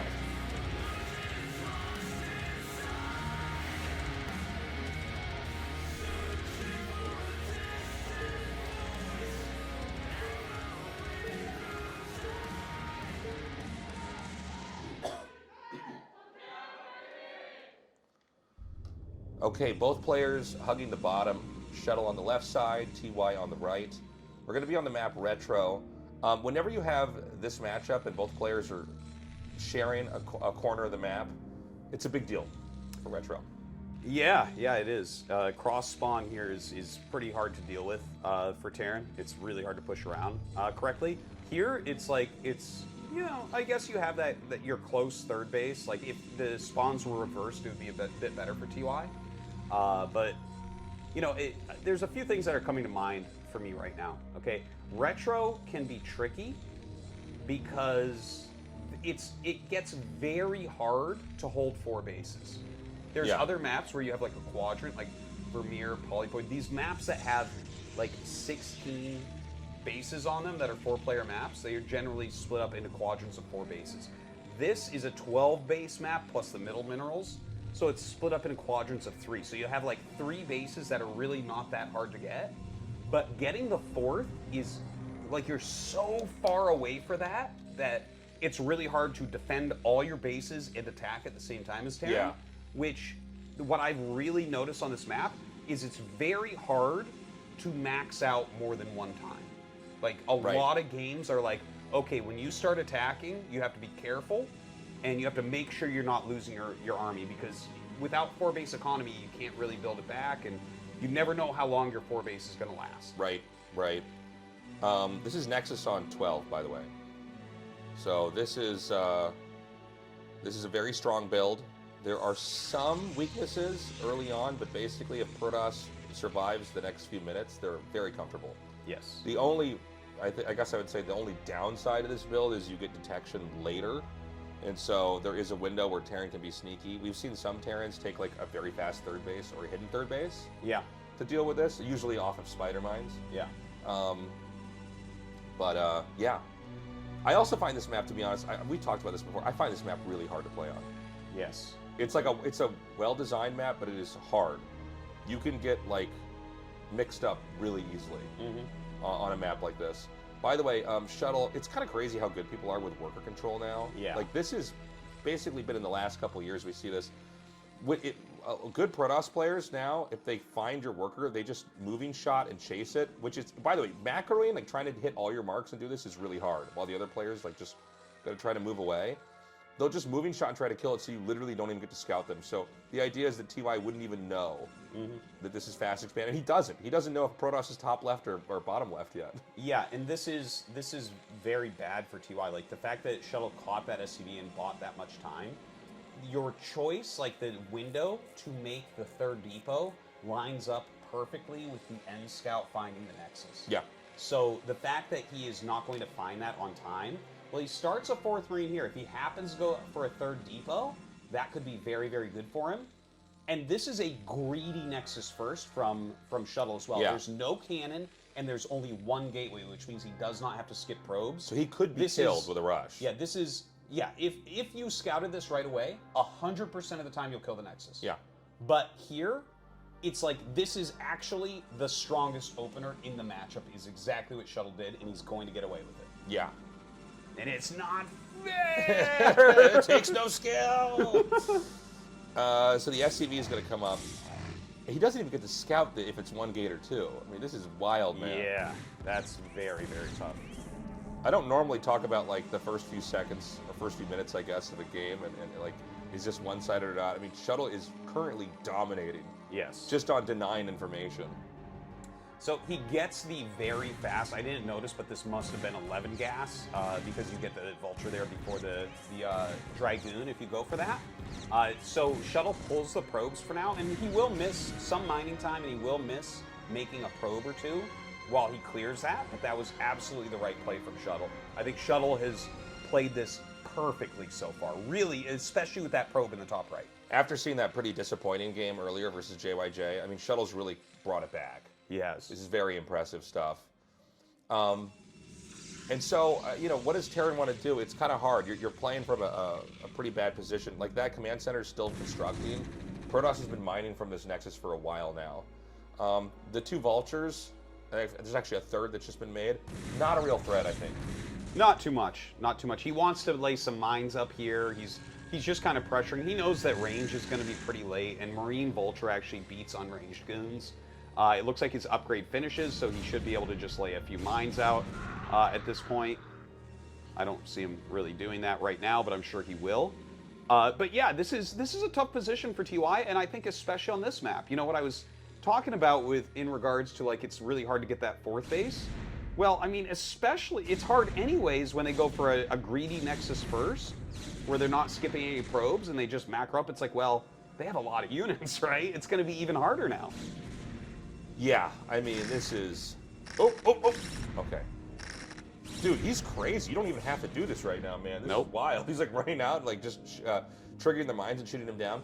So one of the scary things about playing versus Nexus first is that there's no real wrong way to play post-Nexus first for Protoss. That's right. You could go mass gateways, you could take a third base, you can go for carriers, you could go for two-base arbiter. You know, Reaver, you can go DT drop. I've literally seen DT drop. Yeah, I've seen people it's go popular for, like, right now. Actually. Is that right? Yeah. It is. A lot of people are doing that after Nexus first. And look at this. TY is actually putting on so much pressure. It's insane. Because Shuttle actually moved Dragoons up because he wants to take his third quickly. That's probably the best thing to do off Nexus first, is to take a third quickly. I think so. Because you're really shooting your economy forward and there's no punish to it. But he had his two Dragoons up there, so TY just walks forward with his first tank, picks off a goon. You know, we haven't mentioned it yet, but TY did go for a very fast armory here. So he is going for those upgrades, but I don't think it's going to be a 2-1. I think what we'll see is a 5 or 6 factory from TY. That's my best guess. Because if you don't make a ton of units quickly, you're going to be in a lot of trouble, because Shuttle's going to be on 3 base with like 66 probes, and he is going to macro like a beast. Yeah, he's looking pretty fearsome right now. We got these Vultures coming up here. He'll know that there's a third base being taken there. So for Terran, I mean, is it better to try to do a 2-base push? Do you try to play for a long game? I mean, from this perspective, what are you going for? Well, 5 or 6 factory is going to be good. You're going to have the very fast +1, so that's all right. And if you can figure out, like, some people like to get fast academy with this. I think TY skipped that. I didn't see an academy being made. But sometimes you can check and just like kind of check the gateway count and be like, okay, I think I can actually push in here. In this case, I think Shuttle's going to be too far ahead on supply probably. Yeah. So I think you go 5 fact, you try to make Shuttle think you might attack, you know, because Protoss is going to have to take it seriously. You can't just, you know, take a 4th when you scout this, right? Right. And then maybe TY secures his 3rd base and it just goes long. I think that's what we're probably going to see. So we've got these factories coming down now. Yeah, I mean, we're going into a heavy macro game. I saw a Citadel was making on the Protoss side of things. I assume that we might have Arbiter tech coming up here. It could be. I like Arbiter here. Yeah, it's funny. Like, I don't generally like Arbiter if I went like Gateway first, but I feel like with Quick Nexus, Arbiter's actually not that bad. Yeah. Because a lot of times Terran's kind of forced to do something, and an Arbiter, when Terran has to push quickly, is pretty handy. Absolutely. And it's especially good on Retro as well. Retro's a remake of Fighting Spirit, and the 3rd base or the 4th base, whatever, those like 12, 6, 3, and 9 are kind of far away and very good for Arbiter recalls. Like if you recall there, the base is minimum shut down for a while, and maximum you get the kill. Yeah.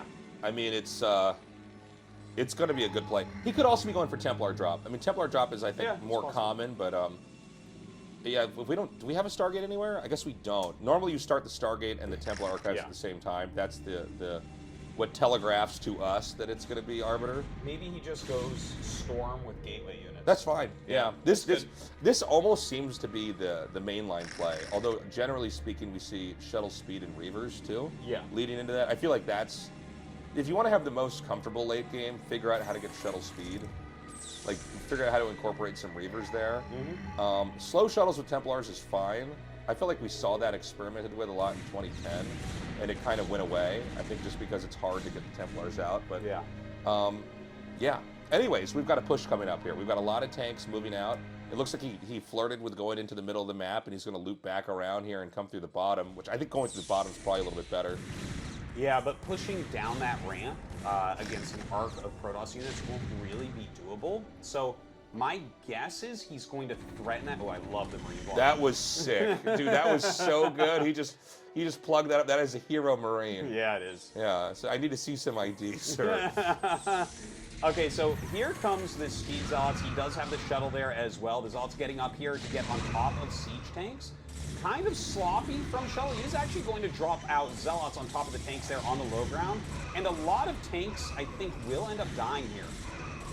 Oh man, is that tank is just barely going to live.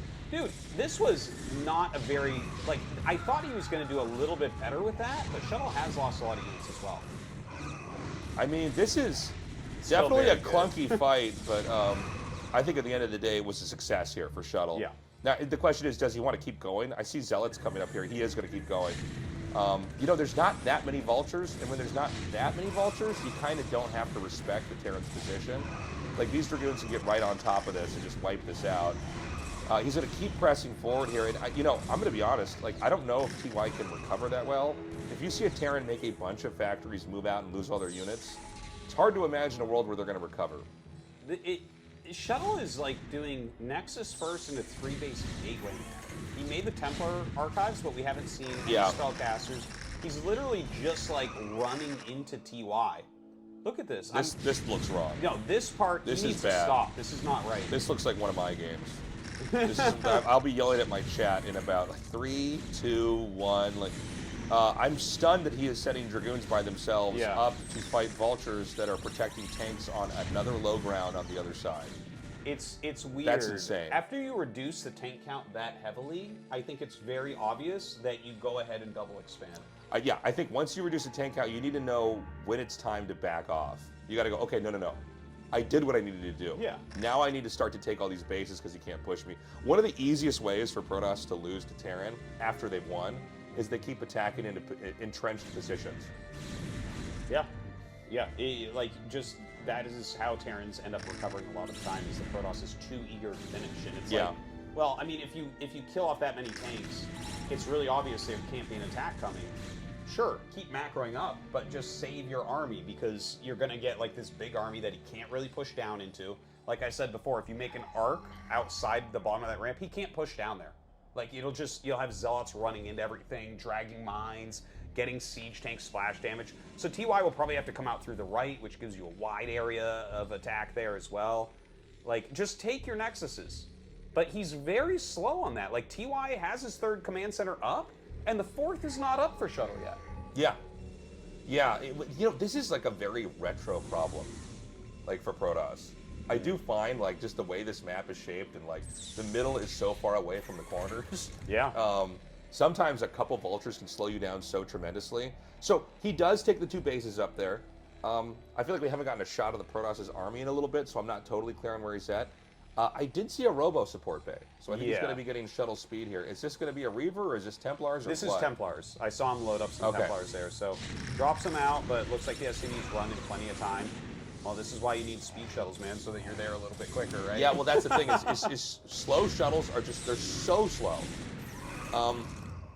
He's literally just used a Storm on 1 SCV. I'm sorry. I just have to point that Yeah, out. well, I mean, take what you can get once you get in there, but yeah, I mean, they come in so slowly that, even a pretty bad Terran can pull their SCVs out in time. Yeah, you definitely want that speed upgrade. Now, look at this. This is pure TY, okay? He's bringing over a dropship that probably has 2 tanks, and he has a bunch of vultures. So what he's going to do is run in, lay mines, and use the vultures to tank. The tanks will pop out, help him kill the goons. Dude, this base is screwed. He's going to kill this 4th base. Yeah, this is a great play here. This kind of reminds me of the Slayer's Boxer days. Yeah. It used to be like just, it's a tank drop. This is going to be a problem. But then it eventually evolves into like, you have the vultures out on the map, and then you just have the tanks come in and cover stuff. Now the vultures are stuck on the outside, so I think this Sim City actually is going to save the day. Yeah. That was impressive. I am impressed with that. I thought for sure he'd be able to get it if he had a way to get his vultures up to block the tanks. So what you do is you lay the mines, you siege the tanks, and you go up. But look, a second dropship. See, this is something This you is don't very see. StarCraft 2. Very StarCraft 2. Yeah, very, very, very StarCraft 2. This is like exactly the idea of how you play against Protoss in StarCraft 2. You just like multiple dropships all over the place. He's doing a pretty good job. This one lands in cannon range, so that one's a little bit rough.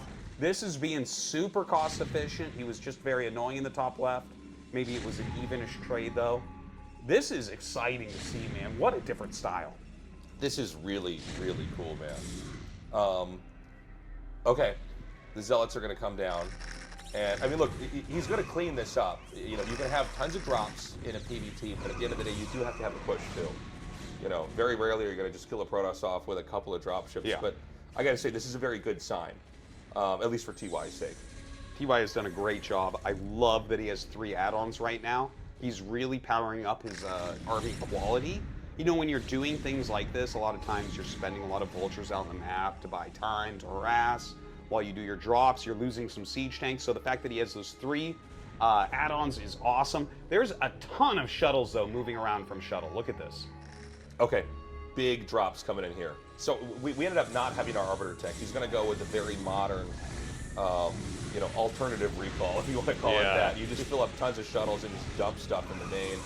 And, the Psy Storms end up working out really nicely. Oh, my God. That was brutal. Dude. Wait a minute. Are there still stuff in there? I don't know. I don't know. It could be bad. I feel like the shuttles wouldn't be there if there weren't things in there. Normally you send them back out to Yeah. fill them up again. Oh, man, he's going to lose all 5 shuttles. He did kill a lot of SCVs. I don't think it's 100% the end of the world for TY, because you just lost 5 shuttles, and each shuttle probably has 8 supply in it. So that is, it's 50 supply overall that he just utilized there. And yeah, he kills some SCVs, but it's so hard to get a 4th that, your SCVs, you mine out bases. It's like, you don't actually need the same amount of SCVs on a map like this as a map like Vermeer, for instance, where you're getting bases more easily. So I don't think that was quite as worth it as Shuttle may be thinking it was. Yeah. Well, this is the thing. Shuttle's, good, but there is, he's got his signature Protoss sloppy play on top of all of his moves. Yeah. He's good, but you can see it's not like it's Snow's controlling these shuttles or anything like that. Another drop over here. Again, so StarCraft 2-esque. These little paper cuts you're generating all over the map. You know, the other thing too to keep in mind is like Retro, when Terran turtles on 3 bases, there are truly these like impregnable positions. Yeah. From the Protoss' perspective, like you really need to like just accept that that's going to be where Terran is forever, and try to deal with them later on. It's more about shutting down 4th or 5th bases than it is killing them on 3 base, because you can't attack into that little choke. You're more likely to bust somebody on Fighting Spirit than Retro. Yeah, like that's it's hard. for sure. It's hard to explain just how clogged up of a map Retro is. It looks like it's this open, wide place, but when you start trying to move stuff around, it's very difficult. Yeah. Now, TY has dropped the bottom left. He's dropped the top left. His overall drop count already in this game is probably more than we've seen ever in TVP and ASL. Yeah, we're having more drops from Terran than we usually have in an entire day of ASL. Yeah, I mean, you can see he's got very high APM at 450, but he also has very high DPM. Tastosis. I'm not even going to elaborate. You guys can figure it out. We've got more siege tanks down here, and you know, look, Terran. It doesn't. Okay, Terran's finally going to move out. I was going to say we can't really say much else until Terran starts to go on the map. Now, this is not a big army. Frankly, I think that Protoss should probably turn around. He's going to drop some Templars. He's going to try to chip away at this. So. The storms, sometimes in TVP, it'll feel like they're not doing anything, and then like 5 or 6 storms later, everything dies. Yeah. And so the concept here, because if you played StarCraft a long time ago, you were thinking, is it carriers or is it arbiters? And instead, you see like these shuttles kind of flying around. You just chip them away, chip away at them, excuse me, with Psystorm, and then eventually you win the game. And it's nice because there's no like. You're not trying to win with a tech swing like with carriers, and you're not hinging everything working on like a recall or a stasis, which is much easier for Terran to deal with. You have to grind with this comp. Yeah, and basically you just kind of run in, you storm. When you see too many tanks, you back up. You know that they have to unsiege if they're going to move out, and so you kind of just wait on that. Dude, I tell you what, like some great D matrices here. Shuttle should be pulling back now. He's attacking 5-6 tanks on high ground with goons. And he gets some storms off, so he does end up eliminating some, but that's like, he lost a lot killing like 3 extra tanks. This is something that we see from Shuttle literally always, by the way. Like, if you can go back and look at other seasons, I remember watching Shuttle attack a 200 supply army on butter through the bottom left near a gas, where it was like 2 inches wide on the screen. Yeah. He's like, the whole army's going through there. Yeah. And we're seeing he's doing moves like that. At the same time, he's up 40 supply. He's taken a bunch of bases. So he can be wasteful to a certain degree if he's reducing siege chain counts. Yeah. So, you know, 4 bases from the Protoss' perspective is a lot scarier than 3. Yes. Like TY he's playing the long game. We are in for a deep, complex PvT here. Protoss takes 12. This leaves us with only the top right spawn and its natural expansion as bases that are available. I think the Shuttle's going to try to come in again. I think it might be too late. This is a little do or die right now. Yeah. You know, any of these positions with small ramps, it's true for Fighting Spirit as well. It's once Terran's up there, it's really hard to kind of crack them open. Yeah. But he's going to try. He's got some storms coming down here. He did have some great storms on that bottom right group, and in fact, some Zealots are getting in on top of that. There's actually some blocking going on near the ramp, you can see, but he does turn around and start killing some of those SCVs. And Shuttle is breaking through this fort. You know, the fort is kind of far away from everything, so TY has to unsiege some of his other units and bring them up here. Because if he loses that 4th base, I don't think he's winning this game. Like, he's had great moves, but you need this 4th base. Yeah, no, he has to have this 4th base. This could be a kind of a game that just sort of fizzles out, right? I mean, where it's just Protoss kind of keeping Terran off 4 bases and slowly taking the map. By the way, quietly in the top right, he's taken a Nexus there too. Yeah. So Shuttle is kind of completed the big picture of how you end a game in PvT. All you have to do from here on out is make gateways in the top right and just kind of let the game play itself out. Yeah. Spend a lot of time clicking on gateways, making stuff.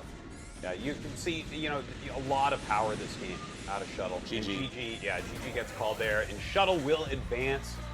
You know what? Well done by him. I think that TY was really exciting, though. I'm kind of sad he didn't make it. Yeah, well, this was a tough group, too. I think if this is a different group, TY gets out. Yeah. I think we kind of had a very standard PvT to close that out. It's a kind of a textbook case of how Protoss is supposed to be Terrans, especially with the modern Shuttle comboed with Storm Drop. But look, man, that was cool to see TY here. I hope he's going to come back for another season. I love it when we have StarCraft 1 players and 2 players switching games, and they kind of bring their own flavor and their own ideas. Yeah. I think that TY, like, there's so much potential there. We already know it. We already know he's a champion. We already know he has the skill. He's as fast as Barracks and smarter. Okay? 450 APM that late into the game, dropping like 7 or 8 times while massing up 3-2 mech. Like, dude, I'm getting some chills here. I think TY in the next 2 years is going to be a champion. It could happen. I think he's going to do really it. strong. He clearly came in here with some good builds prep. I think, let's not forget, this was like a really hard early game. He did not get to scout the greediest Nexus first. Like Shuttle was literally chasing the scouting SUV. I almost forgot about that. Yeah, well, it's easy to forget because the game was so long, right? Yeah. But, I mean, the reality is, like, sometimes, you know, like, we can watch this fight here that the production's picked out. I almost wish they would have shown the probe denying the SCV from getting to the left side of the map. It was the most crucial part. That was the most important thing that happened in that game. Yeah. If he had just end scouted, he would have busted the Nexus. The game would have looked different. Not necessarily a loss for Shuttle. Yeah. That's the type of build where you pull the probes up and you just re-expand afterwards. But, you know, it would have been a very different looking game. So, kind of a crazy one. I loved it, though. I feel like TY is giving me more ideas for how I want to play my games than most of the other Terrans right now. Yeah. A lot of fresh thoughts out of him. Yeah, a lot of cool stuff was cooked up here from him today. And, you know, it's Jdong that was knocked out first. I mean, it's kind of crazy to say, but, you know, when you have builds that are that planned out, you can pull that kind of stuff off. So we're going to go to an interview now. Let's see how Shuttle's feeling. He's moving on to the round of 16.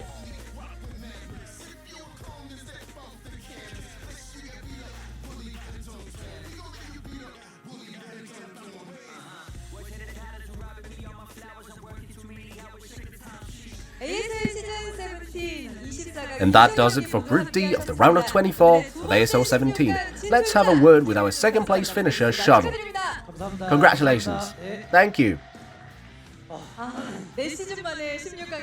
You've made it into the round of 16 after 4 seasons.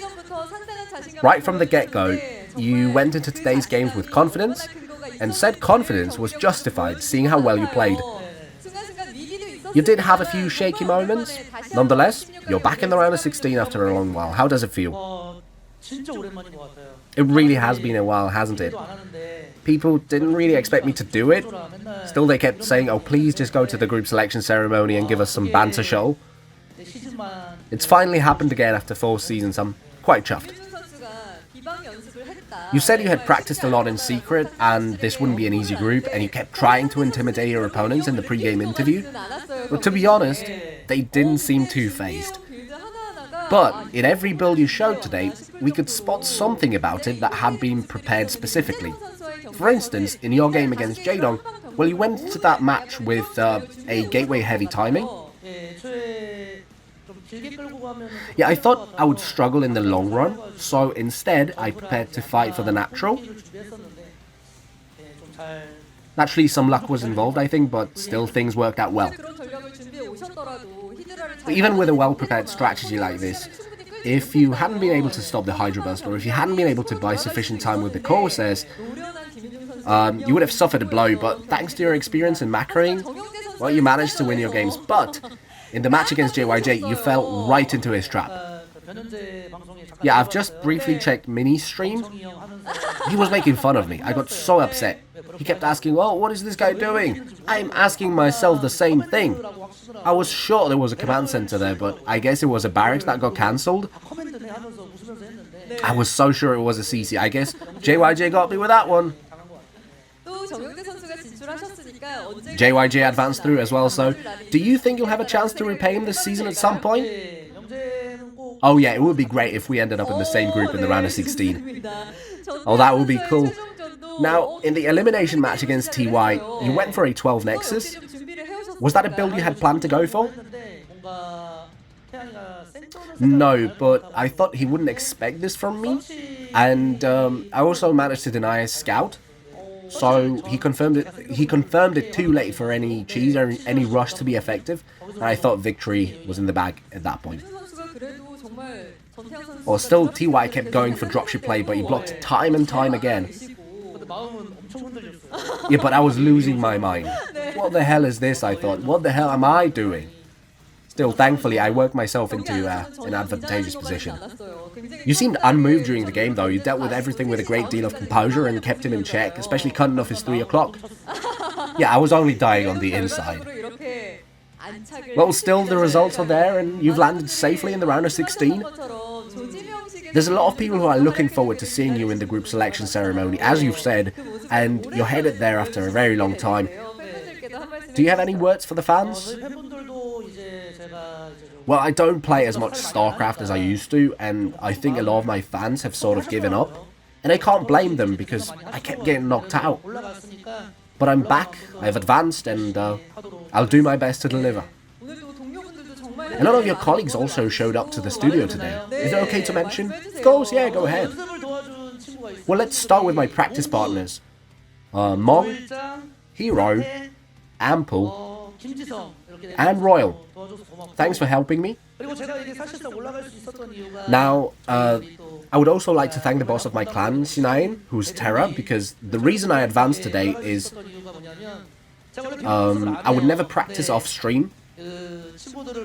So he kept sending people over to pressure me. And I thought, oh, this won't do. I can't embarrass myself in front of friends, so I practiced hard and it paid off. Also, a lot of streamers showed up today. You guys gave me the strength to pull through and advance, so thanks for that.